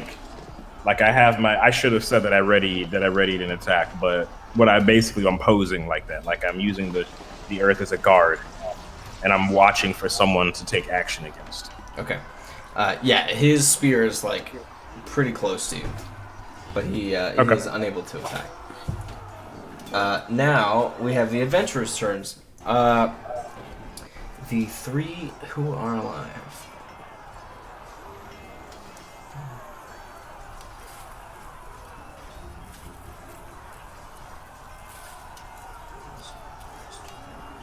Okay. So the one with the longsword who had been slashed, as he comes down to his knees, he stands up, kind of slowly with one arm, brings this longsword and slashes it down onto the gnoll who had impaled him with the spear. And you see it kind of slice down, and he lets out a... it does not kill him, but the spear, like he kind of like moves back and up, the spear comes out from his side as he deals pretty decent amount of damage. The shield and warhammer guy rushes towards the flail wielding gnoll. Let's see how that one goes. When that goes to attack him. As he does, he takes the warhammer and smacks it into the like the knot right below his neck. As the flail gnoll had been watching Aurelius, which gives him a reaction. But first, he dealt kind of poopy damage, but that's okay. He's doing his best. The flail gnoll, also called a flind, turns and attacks 3 times with his flail. Woo. Yeesh. Yeah. And actually, does a pretty shit job. Yay, adventurer. The flail of madness, flail of pain, and flail of paralysis all smack against the adventurer's shield as he, with each hit, kind of gets pushed down to the ground until he stands up. And then the last adventurer jumps. He's with the one with the long sword. He has 2 daggers. He kind of skirts out. You didn't see him before, but he skirts out from in front of the longsword guy. He's small. He's like halfling size. As he runs forward and slashes with both of his daggers, trying to basically hamstring one of the gnolls. And he finishes off the one that the longsword guy had attacked. So there's that. Yay. And Miro, it's your turn. All right. Can I take a shot at the same? Well, we killed the one that she got him, right? Yeah. Mm-hmm. The one with the flails catches my attention for sure. I'm gonna take a shot at him if there's a safe way to do so without hitting the adventurer. There is. Okay. Pull it back. Side it up. Try to aim for his just chest area. Okay. The greatest possible chance to hit. Is 21 to hit? That's a hit. That's a solid hit, dang. I feel like that should Solid, count. yes sir. I think that should not count. I rolled the 8 and it just pop on the 8. It didn't roll. I mean, you rolled it though. Kind of. What? Take it. What do I get? What do I get for damage? Just 5? It was a 3. fair roll. I want to say that. 11 damage. 11 damage? Oh, that's not bad. The band. Hero. Okay. Yes sir. Fighter. Yes. Yes.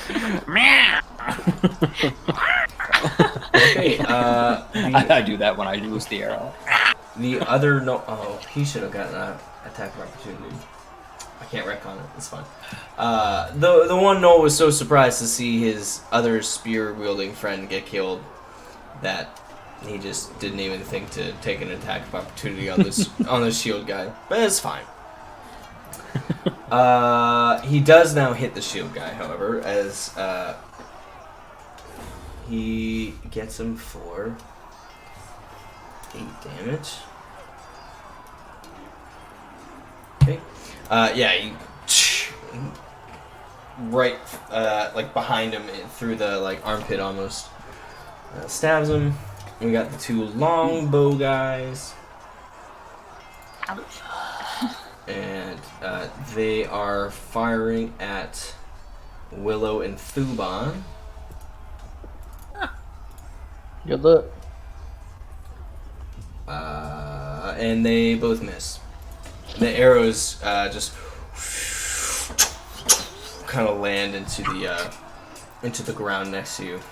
The 2 short sword ones attacking the longsword guy and the dagger guy.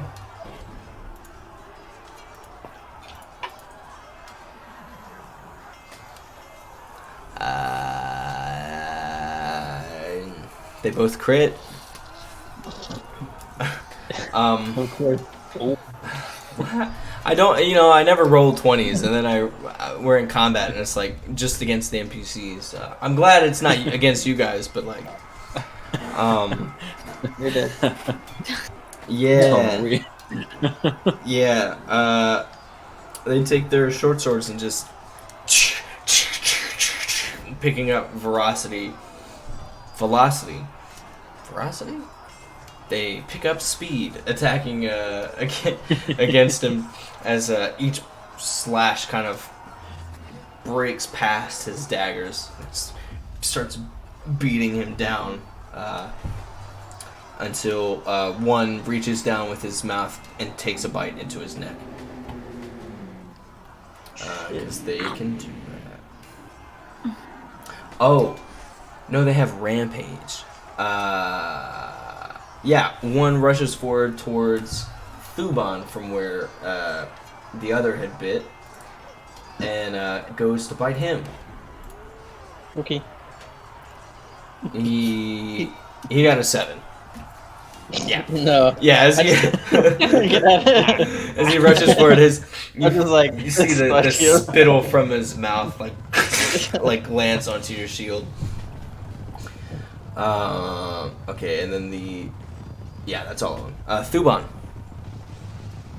Yeah, I'm gonna Oh, actually, I think I might have reaction. Hold on. Let me read this. I don't know if I have to take damage to use it. Okay, I have to take damage. Never mind. All right, so yeah, I'm just gonna swing at the one that just tried to bite me. Okay. Let's see, attack roll. Where's my? There we go. Flail. Damage. So I rolled a 19 to hit and 11 damage. Nice. Okay.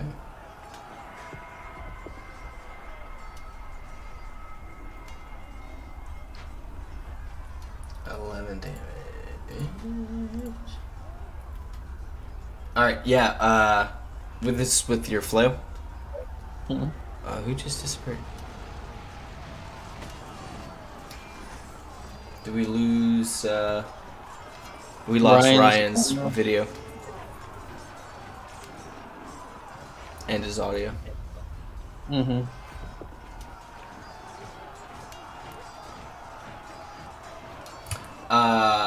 Yeah. Okay. You deal 11. Got you.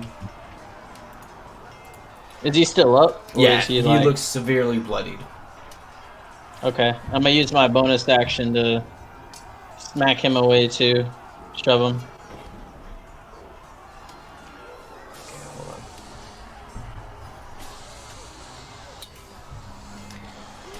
All right. Go for it. 16.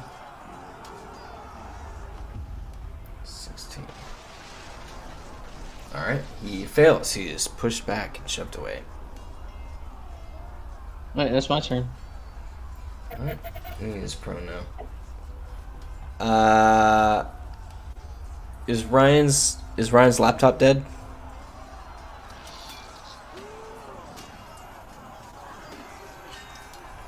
Oh, I can't hear her at all.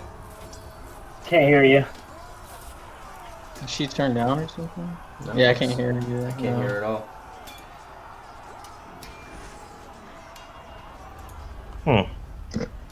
Weird.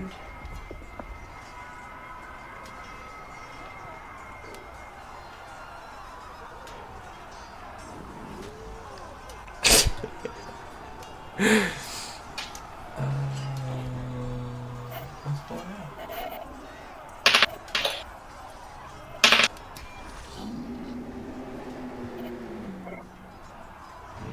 Hold on, guys. Sorry for this. Technical difficulties, as always, are expected when streaming, and that is A-OK.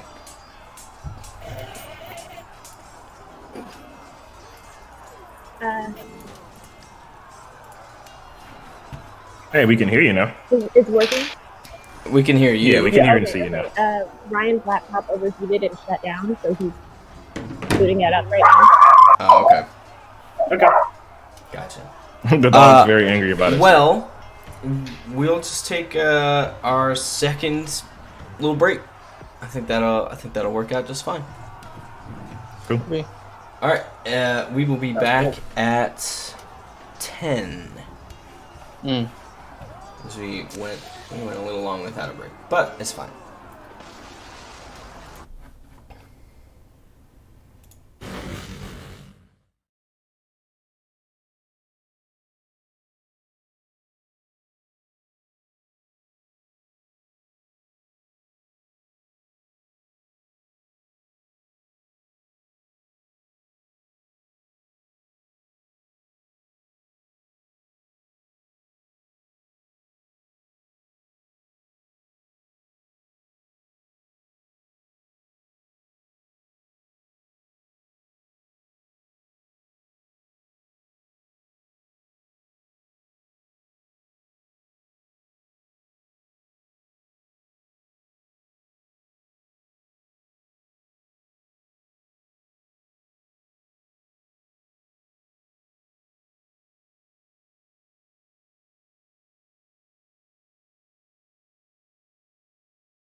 Okay, and we are back.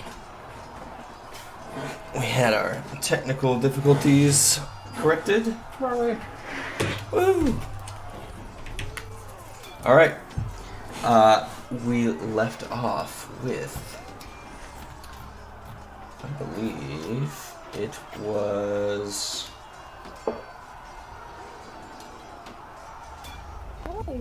Cinder's turn. All right, so that knoll is probably within 5 feet of me now. He's on the other side of the molded earth, the mound of earth. Yes. Okay. I'm going to quickly flank him while he is still, I guess, in the process of trying to attack me, and I'm going to cast my my produce flame outward as an action and attack him with that. Okay. So I'm gonna roll physical dice for the first time. 16 actually, plus so 20 to hit. That is a hit. All right, and 5 damage. I also can't really hear you too well. I'm not sure why. Can you hear me now? You speak again? Can you hear me now? Yeah, you're good now. All right. Cool. Yeah, and 5 damage.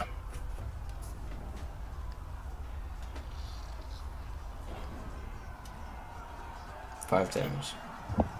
Yeah, I'll end my turn there. Okay. All right. It is now. And he's wielding a spear, right? That knoll? Yes. Okay. Okay.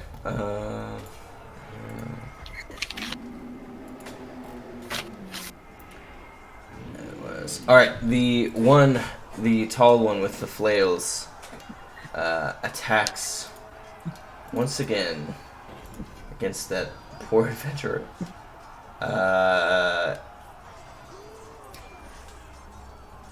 Yo, I wish there was an easier way to show you this.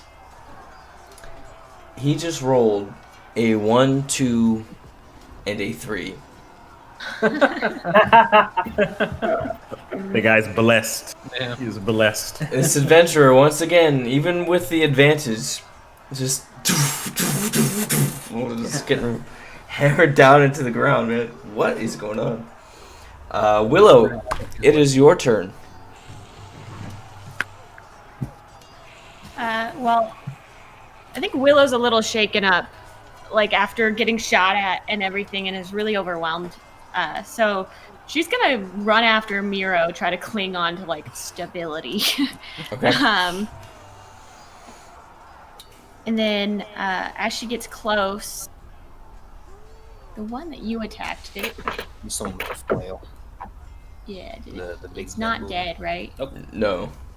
Okay, so then I Yeah, as you dead run past, will you turn see up and, Thuban with one of the gnolls knocked back and laying on the ground, and then you see the pockets of gnolls kind of fighting the adventurers, and the one tall one, the flail one, with his flail attacking the adventurer with the shield and warhammer. Okay. Well, I'm gonna go after again the same one that Miro went after. Okay. And I'm gonna turn and again whisper time in that direction, and then try to cast firebolt. Okay. So just one again, and then roll the d10 at the same time. Yeah. That's right.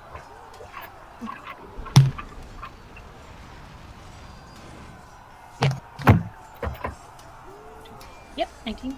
19 to hit. That's a hit. 7. 7 damage.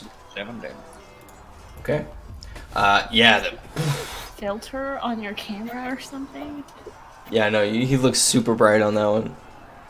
I look dead. Well, you're not yet, thankfully. Yeah. Yeah. The bolt flies out and lets out a. He turns, and the blood, as he turns, like whips his muzzle around, the blood flies off and kind of lands on the adventurer's face. He lets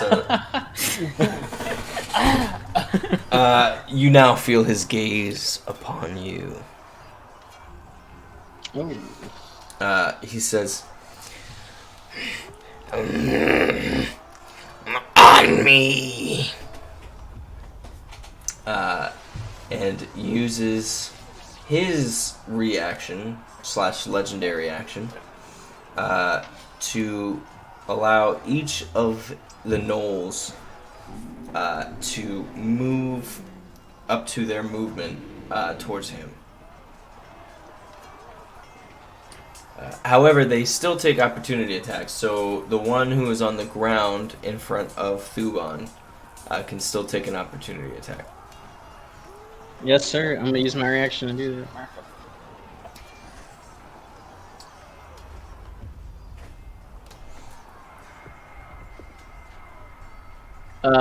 Yeah, 15 to hit and then 11 damage. Okay. 11 damage. Oh, as the one gets up and kind of like scurries up like a starts running. How do you kill him?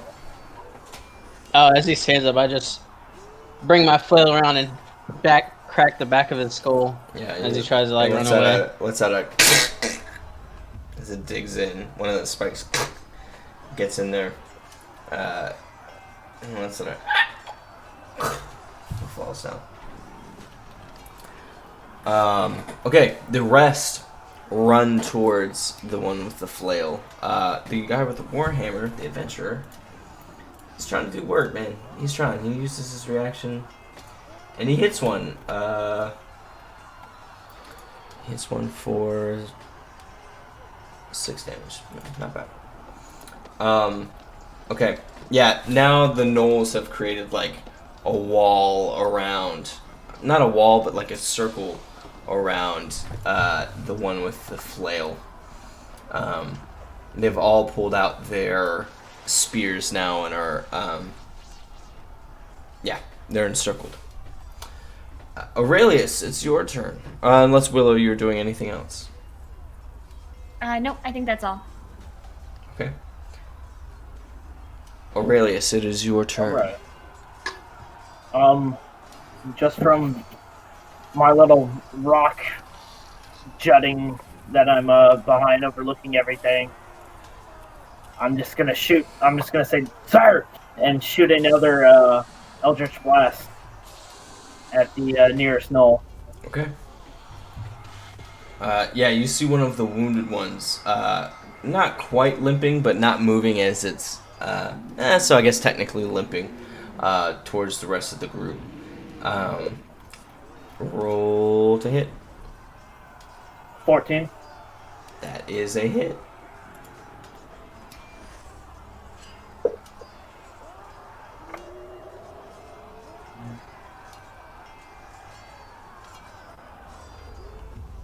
Six damage. 6 damage. Okay, how do you kill him? Okay. Just a bolt of purple lightning flashes from the palm of my thin hand thing and strikes the gnoll in the chest. Okay. Alright. You see the smoke kind of come off the top of him as he falls to the ground.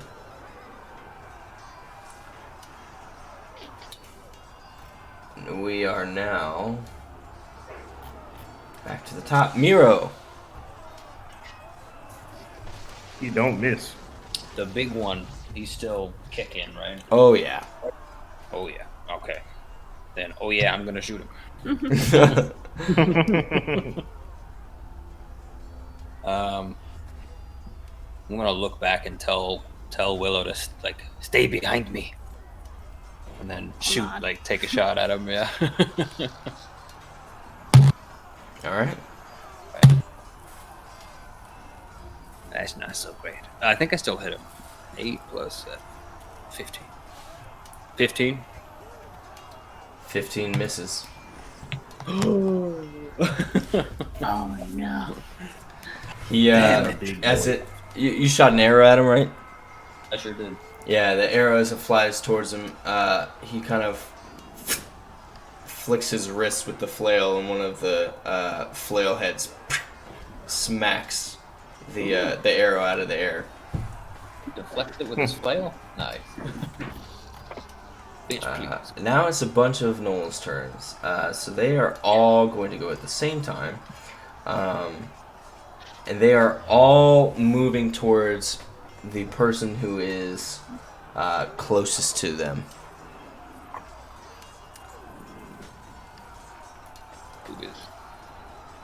Which is Thuban. Thuban's a bastion. Okay. So we've got 1, 2, 3, 4, 5 of them approach. That's way more than I thought was left. approach with the Flind. Can I shout out to Thuban? Yes, absolutely. I shout out Thuban. Seeing that they're all kind of like ganging up on him. Yeah, I don't sprinting. normally say this, and They have their imagine spears I'm out and are running towards him. Okay, I imagine I'm like struggling with the one Noel that's already in front of me, but I say I don't normally say this, but bring them this way. I'll see what I can do, Cinder. That's all I ask. And I go back to focusing on the Noel.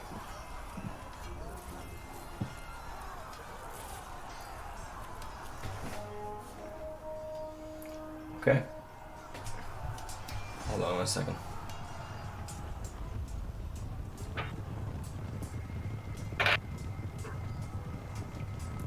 Sorry.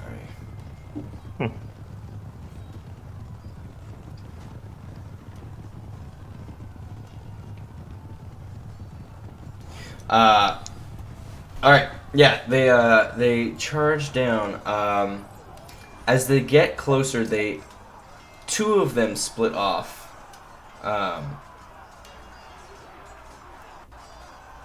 Two of them split off and run towards Miro.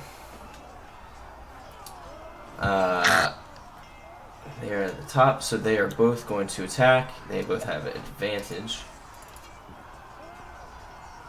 And they have multi-attack, so that's 4 turns. Good lord. I think I made a mistake. Don't bring them this way. Don't. These boys hit. R.I.P. Aurelius. They have advantage? Not me. Yeah, because they're next to each other. Okay. This is on a mirror, isn't it? Tactics or whatever. That's a miss. So 12. Okay. Oh, that's just for 1. Let's go. Man's trying to obliterate you. Yeah. I'm not. 4 nat 20s. You did. Yeah. You're extra. Yeah. Go below the max HP. You'd You have take to do 62 damage to me. you take 26 damage. Oh my gosh. I have. And that's with the help. I have 5 health left. I'd be knocked out. So. Yeah, I'm so glad I'm not with you guys. Good lord. Let me hold up the rear, bro. Now the other 3 attack Thuban. Okay.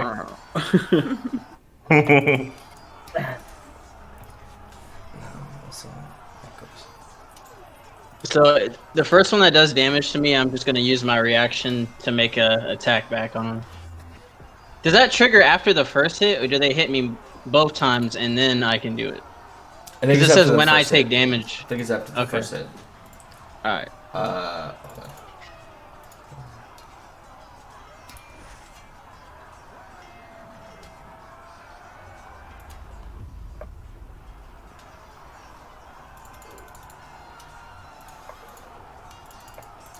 Lot of die being rolled here. We hate to see it. I don't like the sound of that. That one guy in the music that's just really, really screaming, man, I feel for him. He is struggling. He's like, He's going through it. He's just barely dodging swords and stuff.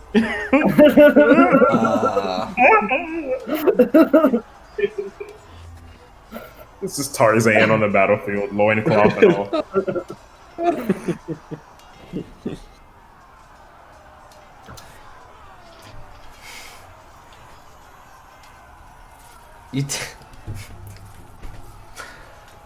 All three of them crit.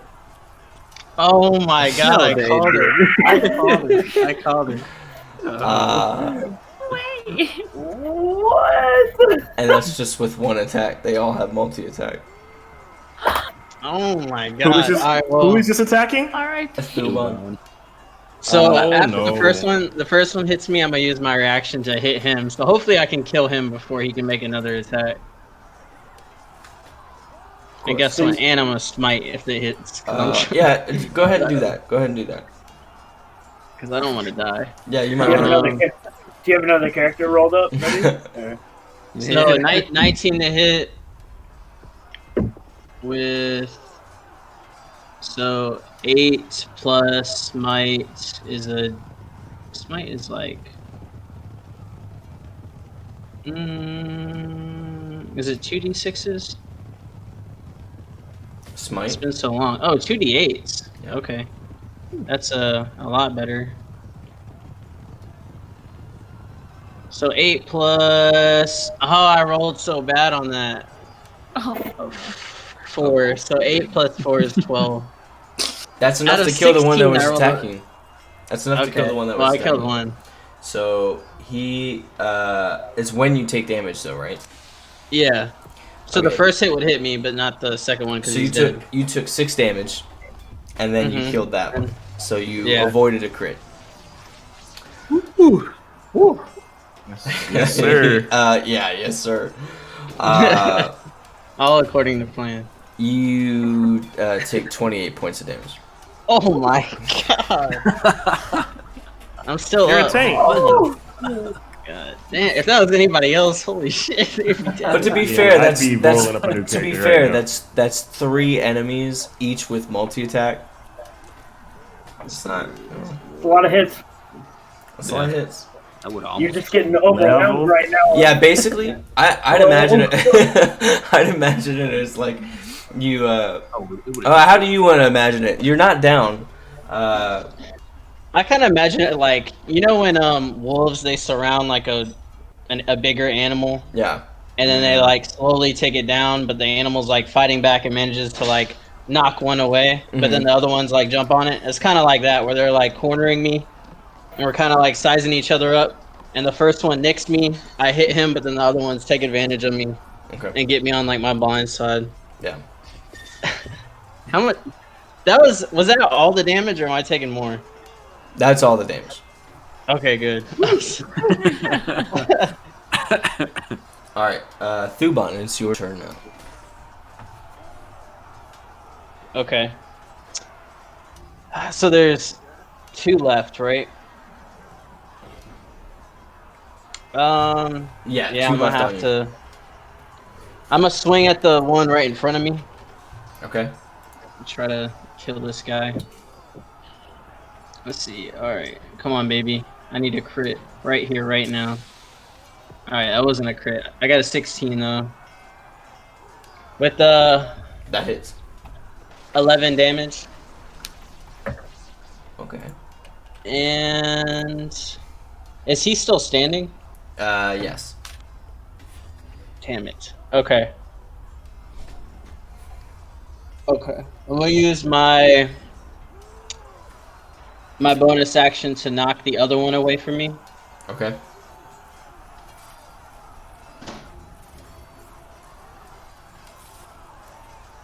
Ooh, I got a 12. He got a 3, so. Ooh. Okay, let me make sure I don't have another reaction before I pass my turn. You shouldn't. You used it. No, okay. Yep, that was it. Yeah, and I'm just gonna like ready myself against the one standing in front of me that I just struck. All right, That's my turn. Cinder, it's your turn. Cinder, there's no Alright, so- Noel in front of you anymore. All of them ran back to the Flint. To the aggro to Thuban. All right, I'm going to actually. I'm still like right next to the hidey hole. Can I get behind that earth again? And I'm gonna actually cast Disguise Self on myself Okay. and make myself into a knoll. Okay. I'm also gonna make my footprints that of a knoll with the boots that I have, just in case. I mean, I assume they already would be, but without any funny business because it's an illusion. My footprints are gonna be that of a knoll. Okay. And I am. How much movement do I have to get? I'm about 40 feet away from the main battle still, right? Yes. Correct. All right. I'm gonna just move towards the main battle. Try and work myself up so I appear bloodlusted, like I'm just like trying to put on my best act and just like, and like I don't have a weapon. But so I don't really look like, dangerous, I guess. But I'm just walking towards Thuban and the pack of gnolls that are on him. So I guess I'm about 10 feet out before I have to stop. And I'll end my turn there. Okay. I'm so interested in what you're going to do. Holy shit. Thanks. I appreciate it. Okay. The flail wielder runs forward into...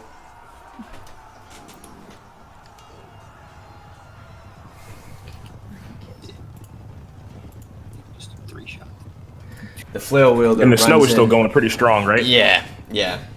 Okay, cool. So you kind of like you see silhouettes, basically, but you guys can see them well enough. It's not quite silhouettes. It's a little bit easier to see than that, but you get the general idea of what I'm saying. Right. The Flint runs towards Thuban and attacks with his 3 flails. Oh my god.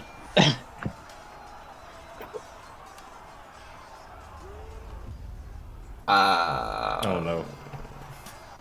I'm down, boys. No.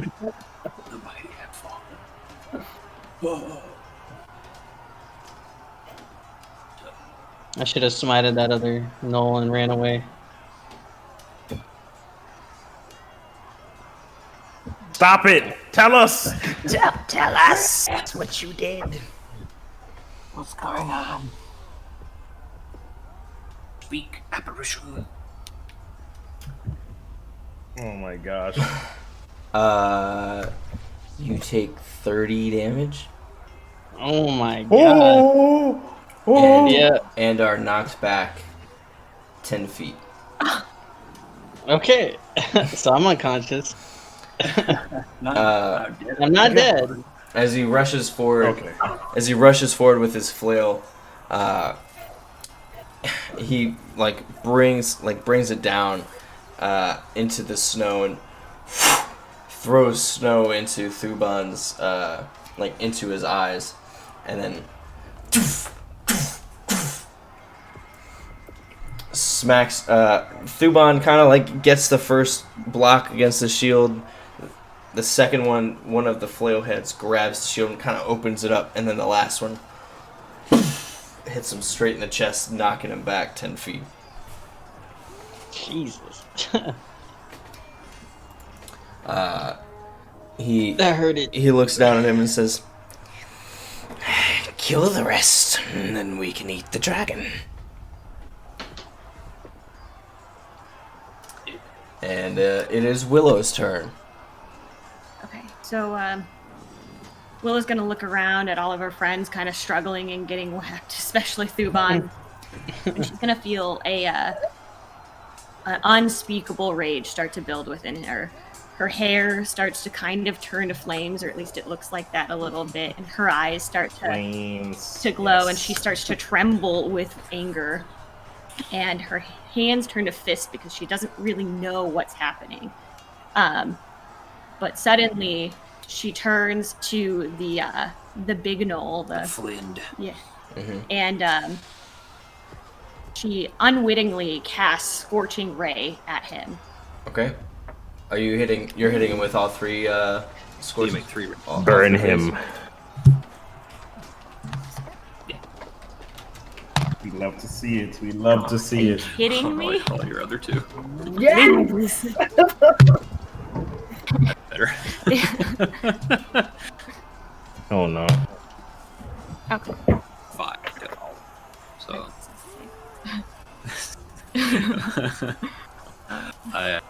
A nat 1. Your rage was too loud. 23, right? Yeah. And then 17. Yeah. Okay, so 2 of them hit. The first one, I imagine the first one that you sent, just out of shock, kind of flies past. But the other 2 hit him. How much damage do you do?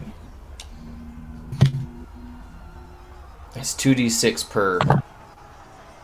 And then roll those 2 again. 12. 12. 12? 12 of them. 12 of them. Okay. Yeah, they both hit him. Instead of. You should have thought fast. Oh, he's so like he's so caught up in it that he can't even speak. He's just so furious. He lets out a and as he does, blood kind of globs onto the ground, like in between him and Thuban. Like an anime, like. Yeah. Aurelius. I'm gonna still be recovering from like the burst of energy that just came out of my hand, and I'm gonna be like kind of stumbling backwards a little bit. But then I like level myself and just stare at that happening and like feel my pulse set in like the adrenaline release, where I'm just like, oh my god, oh god. The gnolls that were nearer to you, Willow, look absolutely terrified of you. As they should be. And actually,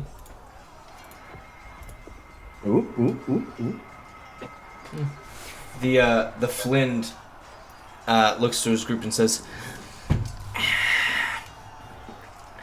"Party, retreat." And he gestures towards Willow and says, "Unnatural! Retreat and return in large numbers. We will feast on fey flesh tonight."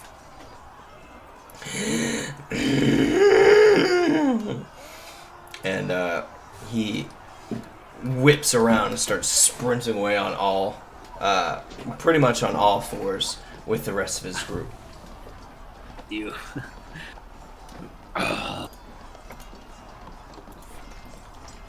Do I get an opportunity attack on somebody? Yeah. No, you were at range. Wait. No, okay. They were melee with you, right? Damage? Yeah, I got whacked. Yeah. So you can get attack of opportunity on one. Okay. Oh yeah. I try to smack him. Okay. I got it. Yeah, I miss. Donald Source. That happens. This is... Okay. Yeah, as he's running, it's just a little too. He's just a little too fast. They're all a little too freaked out as they spurt away. Come on! Yeah, you guys. Combat ends. You see Thuban laying there, unconscious. Aw. From where I'm at, I'm just gonna just let out a whistle and crack that was loud. That's probably loud. But to Lou, my my familiar, and have him land on Thuban and cast. And I'm going to cast Spare the Dying through him. I'm assuming he's gonna remain invisible, but yeah. Okay, you're casting Spare the Dying through him. Yeah. So the gnolls are retreating. Yes. With whatever dead bodies they already have. Correct. And they are dragging them away. And while that's happening, I'm going to pursue the gnolls as well as I can. Okay. Thuban, you are spared. You are stable. Alright, so I'm at 1 HP? You're at 0. Oh, okay. But you're stable. You don't have to roll any death saving throws. And... Hold on. This is not what I wanted. You got healers, baby. Knew I should have played a cleric. I am still a gnoll, by the way. Yeah, did we see you transform? Do we assume you're still? Yeah, you Are you running away with them? I was. Well, I guess it probably looks like I'm left behind. Like I'm saying. I forget what I said. But yeah, I didn't tell anyone. So yeah. You guys kind of. You guys see like a loner. No. I'm wearing my garb. I am wearing my gear. I'm just a gnoll. I guess in my rage, I'm gonna turn towards him and start to raise my hands. Can I roll perception to see if I can tell if she's doing this? Yeah, go ahead. You guys can do whatever. Okay. All right, solid 9. Why did I roll in D&D Beyond just now? I've been having such good rolls with actual physical dice. Okay, I rolled a 9, so I'm oblivious, I'm sure. Can I grab? Well, do I need to make a roll to like see through the deception? You would, yeah. Okay. I mean, he could also just drop it. Well, that's a waste of a spell slot. No, I'm not dropping it. I'm not dropping it. Okay. I can wait until they hit me. Yeah, and then say... roll an investigation check against his spell save DC. Which is 12. It's just intelligence? Yeah. I have a 0. Okay. An 11. Which is which is below his 12. Oh my gosh! Yeah, you guys know. On your knees, creature! And I say, and I pull out my bow and like get a beat on him. I turn to him and I just like put my hands up and I still, with the adrenaline, I keep the active and say, "It's me." It's Miro. It's me. It's Cinder. It's Cinder. Do not be alarmed. Do I recognize his clothes? Yeah.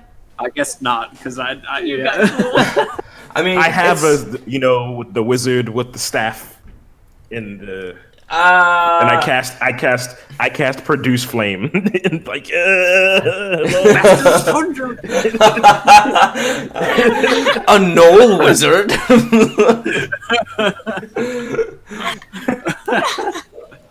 They have gnoll wolves now. They've bitten him. Milo, calm down. Okay, I'm gonna look to Miro. 1 second, guys. I'll be right back. Oh. All right, so let's not kill me, please. I won't do a one shot. Don't worry. I should kill him where he stands. No, yeah. If you guys were to hit me once, I'd be like, okay, that's fair. It'd be funny. If if Thuban wakes up and like tries to like punish me, it's like no, okay, Those full Punisher on there. I'm gonna hit you. I'm gonna cast Divine Smite too, and just like crit for all the damage. Walloping us. What's the damage possible? Okay, we're just gonna give that to Thuban. We're just gonna slap him. It's you. What do you mean? like it's a spell, illusion spell. I was going to try and soften their defense for an attack, and well, they ran. Why did they run again? What did you do? Was it Aurelius? It was Willow. She seems to have, found new power. Well, sometimes when I get really angry, fire shoots out of my hand very unintentionally. And this was a first for this type of spell. So, not entirely certain what I did. I kind of like pat her on the shoulder and say, I can relate to that. Still as a null. No, yeah, still as a null, because I don't know what we're doing just yet. Okay. I guess I go to Thuban. Can I give Thuban a healing potion, actually? Yeah, absolutely. Yeah, I kind of like kneel down next to him. He's had a doozy, right? He's kind of out of it. Mm-hmm. Are you, Thuban? He's sleepy. He's unconscious. Yeah. Oh, he's sleepy. Oh, he's still unconscious. Okay. Yeah, I just I lift him up. Then I guess it's a little bit pop the cork, and I pour the potion into his mouth. Very dramatic, like. Very dramatic, like. From one reptile to another. Now kiss the top of his nose. We said that was I kissed the top of his nose. Yeah, no kiss. Is it a D10 or D10? did you say it's an automatic just 10 HP? 10 full.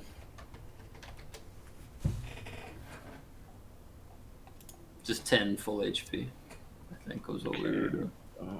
Yeah, that's what we did last campaign. I'm back. Yeah. As he comes back, I whisper in his ear, "That'll be 10 gold." I kind of stood up. I'm like, I have no idea what he's talking about right now, and I'm kind of just like holding my head. My wounds are still bleeding from the spear like wounds, but they're kind of like sealing up.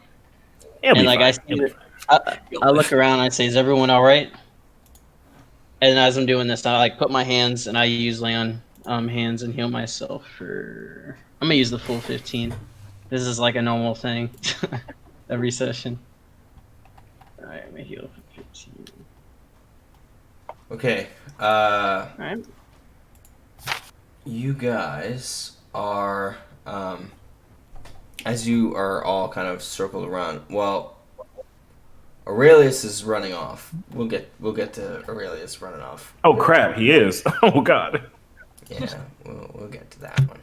You know who Aurelius reminds me of right now, running with that wolf head? He reminds me of Inosuke from Demon Slayer. He's just like with the pig head. He's just like running after. Oh, I've actually seen that one. It's a good anime. He gets like the big stone dragon. I actually like that character a lot too. Yeah, he's great. Okay. The two adventurers who remain approach. First, they meet up together, and then they start walking towards you guys. The one with the shield and warhammer, as they approach, you see her coif with strands of blonde hair kind of coming out from it, and you see a feminine face, and you recognize her. She is the cleric from the Church of Heroes that you guys had run into in the Lord Fergas Castle. She Which we did not get a name. Like limp over. We did not get a name for her. You did not get a name from her. And then she approaches. She puts her arm around the other adventurer with the long sword, and slowly move forward. And as they move forward, You notice that he seems to have like beastly aspects to him. Like he's human, but he has beastly aspects to him. Any specific? Can I do an investigation to see if it's like maybe canine, feline, or any other sort? Canine. Okay, He canine. looks somewhat canine. Yeah. Is he a shifter? Maybe. Yeah, he's a shifter. Yeah. So he approaches. She says, "Well met. Thank you for your assistance." Oh, and she finally recognition kind of comes across her. She says, "Oh, friendly faces. The heroes work in strange ways, don't they?" That they do, I grunt. I help Thuban up. He's clearly like twice my weight, and I'm just like, He couldn't even lift his armor. I slowly stand to my feet. Most of my wounds have healed, but they're still like not fully sealed. But I'm feeling better. Like I kind of got like my bearing now. Not like dead anymore. I don't have a giant dent in my chest anymore. Can I go up and ask her name? Yes. What is your name, fair maiden? I am known by known. Say that one more time. Sorry. I am known by known. Can you scoot forward? Yeah, you keep cutting out. I'm sorry. I'm trying to keep the cat away from her. She was fussing. She says, "I am known by known." Known. I like it. Known by known. What was her species? She's a human. She's a blonde human.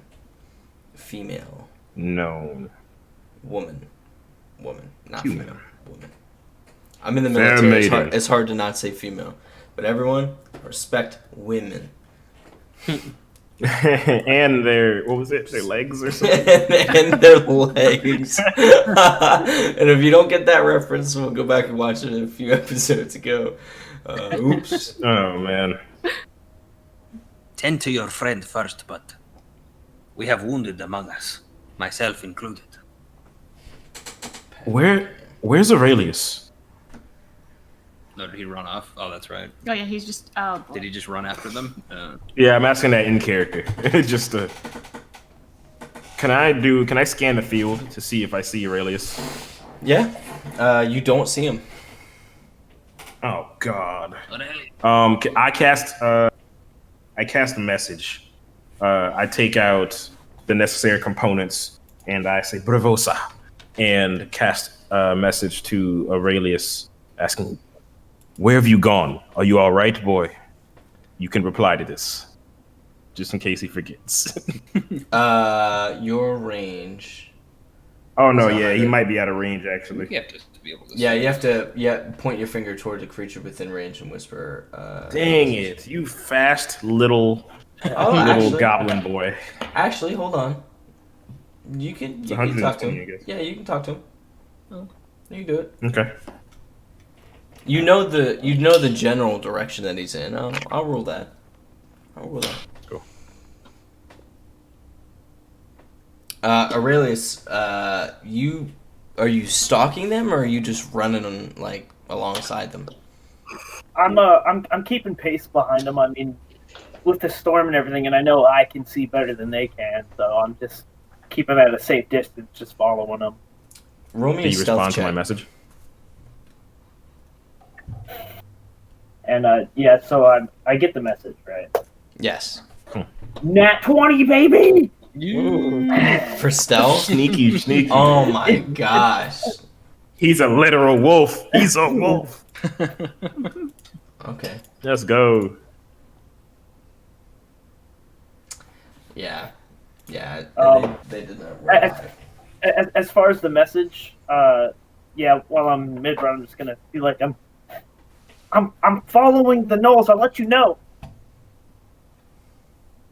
I get the message and immediately say he's following the gnolls, presumably back to their lair. If it was anyone else, I would say it was a good idea. We'll catch up soon. I take it. You think it's a good idea to let the boy run off on his own? No. That's not what I expected. We should go after him, and I'm like clutching one of the spear wounds to like my side. Yeah, known kneels down next to you and says, "Hold." I kind of like side-eye her for a second, looking at the. Can I see the symbol of the four heroes? Yeah. On like her armor or anything. Mm-hmm. But then it's like on her shield. I move my hand out the way so she can do her thing. Okay. Yeah, she casts Cure Wounds on you at 2nd level. So you are healed for.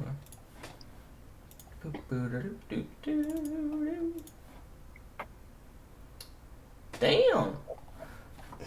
Okay, yeah, you're healed for 20. Oh yeah, yeah. Let's go after him. That's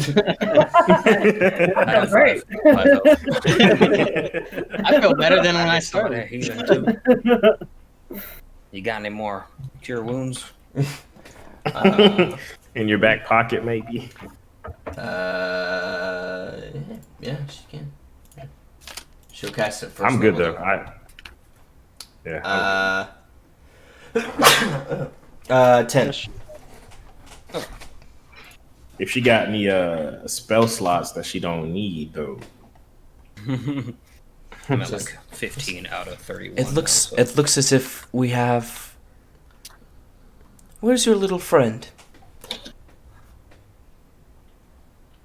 Seems that he's run off to track the gnolls at a safe distance. I would hope. Cinder, you know the way. Before we go, I'm gonna turn to Cinder and just say, like, well, the good news is, so far, you're going to get your stew recipe. The bad news is, we might still die. That's fair. If we keep with the same mentality, we may actually fare pretty well. So I say that. Well, except for you, Thuban. Let's try and keep you in better shape than this time. And I pat him on it. I pat him on his dented armor. It's like I'm kind of just like I make like a sad face, like, oh, my armor.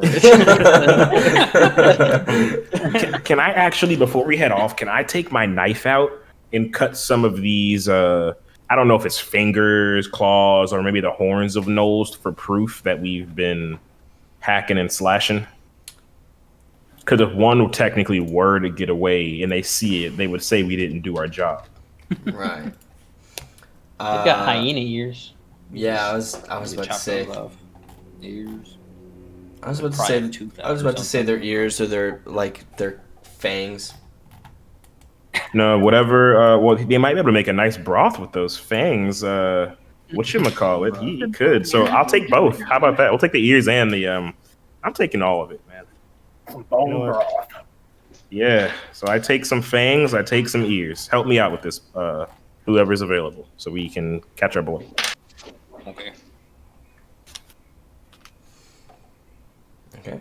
Yeah. So you guys spent. You killed. You killed 7. I helped. 7? Dang. So that is 7. So that's 14. 14 of each. Nice. It's going to take a little bit of time for you guys to do that. And Known definitely looks disgusted as you do it. Yeah, I'm not too happy with it. But she doesn't stop you. Yeah, well, they just spent all this time killing him, so I don't really care too much. She, Known, still holding her companion, heals him a little bit, and then says, Cobalt and I will return to the town. Whatever you face ahead, be careful to not get bitten. I Thank you for healing my friend and I. Is there a reason we should specifically avoid getting bitten?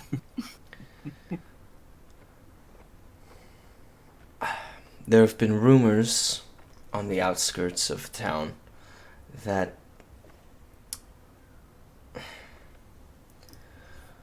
they have Arctic werewolves with them. Oh. Sounds lovely. Love to meet one of them. Werewolves. Yes.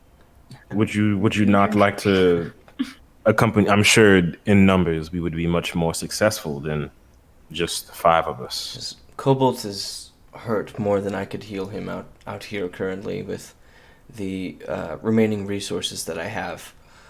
I'll need to take him to town so he can rest. That is fair. If we don't return by the morning, if you don't return by morning, we're all dead. If I just kind of like she no lies told. Have you seen Carthor or Tilstein? I have not. I'm just the Frostbite resident cleric. I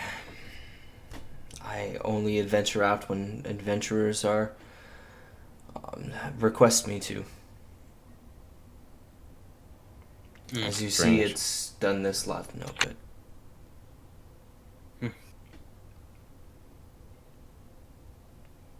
Not true. Through your efforts, this one lives. And so does our friend, and you have healed me as well. Well, I Do not appreciate lose heart. that. We have your thanks. Maybe we all Or you have my Lewitt's thanks. bravery. Come, we It must find was- our friend. Not Lewitt's, but I appreciate the concern.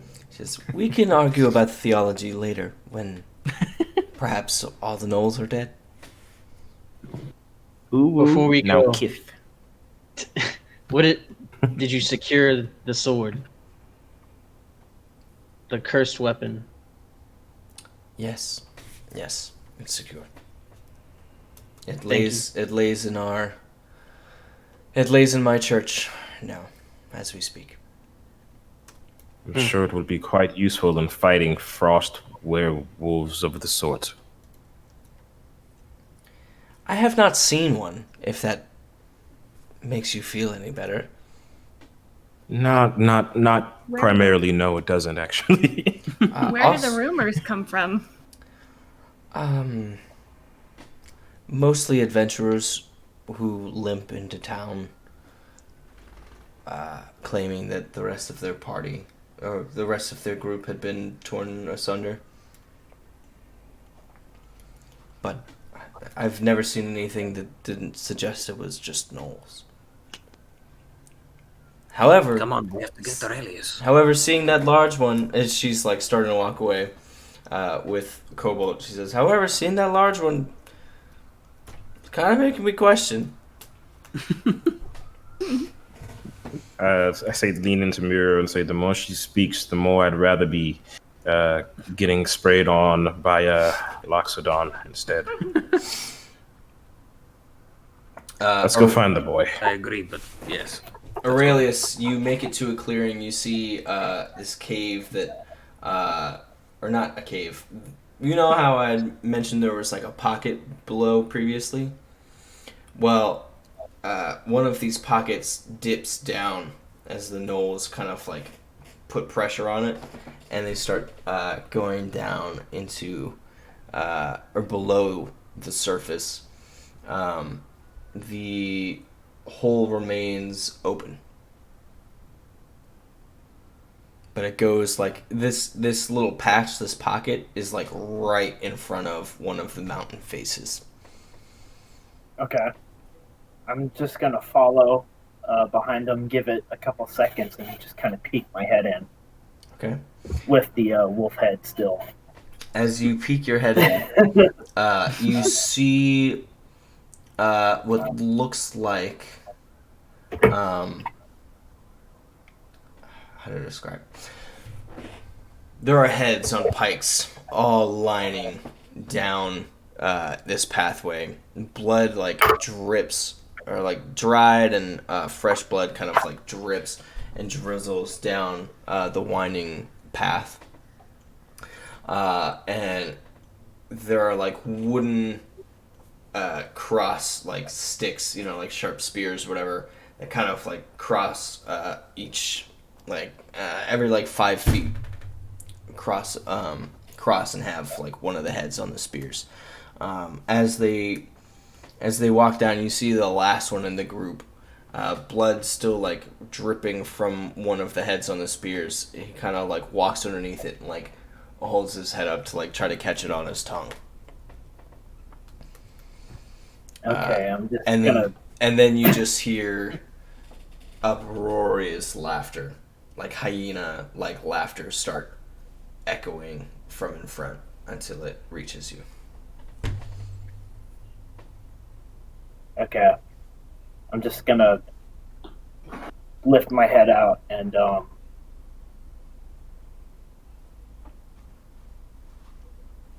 okay.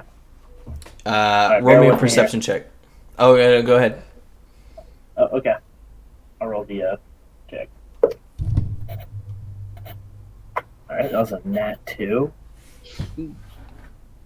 Solid. 6. Okay. Suddenly, you feel a large presence rising to its full height behind you. Again? A hand, a clawed hand. You feel its thumb, like the claw on its thumb, kind of push down into your back. It says, "You're looking a little lost." And we'll end our session there. Oh, boy,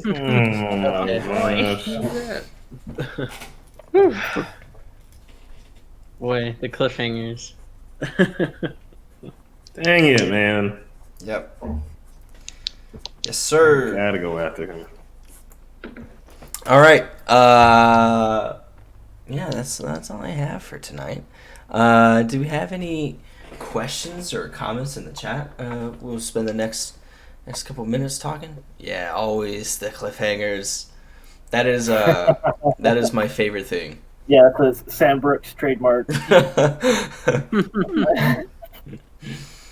I gotta get our claws into you so that you'll come back next week to figure out what the freak is going on. This poor kid, man. That's he goes off, and it's never killed him, right? It's never killed him. It just gets really close. Man. He's like one of the luckiest He's people. gonna end up changing his character arc into just him being so hateful and Aurelius rescue mission next session. Did you guys? The gang rescues Aurelius.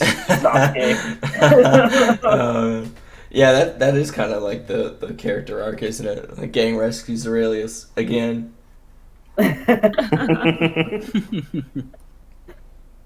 Where's our friends, man? Where's Tilstein in the gang? I hope their heads aren't on pikes or something. Yeah, I was like, maybe they're It's like they're dead. Carther can't die. Yeah, you Carther's can't take out Carther. He's too. badass. Yeah. Fucking Goliath chef. This recipe has been passed down the Armstrong line for generations. Yeah, it's like, which way is the beach? That way. Would you like some stew? he doesn't even fight. He just works out and cooks. That's all he does. He's a freaking Goliath, man. Come on. The gourmet. Can't he just fight with a giant spatula or something? Or a giant butcher's knife? We're fighting stereotypes out here, all right? Goliath, he just wants to be a green thumb. He just wants to do his thing. And he's a huge narcissist. He do be doing that. I want him as our frequent NPC immediately.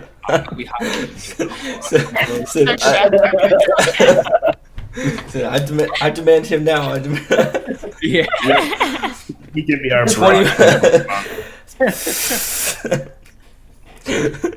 $20 in my hand right now, buddy. Oh my gosh. Yeah, so with that, everyone, thank you for joining us. If you stuck around the whole time, thank you so much. If you hopped in at random points in time, also thank you so much. If you're watching this on YouTube or VOD, we really appreciate you guys just checking us out and giving us support. We're almost at Twitch affiliate status, which is super sick. We're super hyped for it. But yeah, we'll be back next week as long as everything goes to plan. There's been a bunch of life changes and whatnot, things just kind of going on that have made it difficult for us the last 3 weeks. But we fully anticipate being able to play next week. So we're just excited to keep it going. Thank you guys, and good night.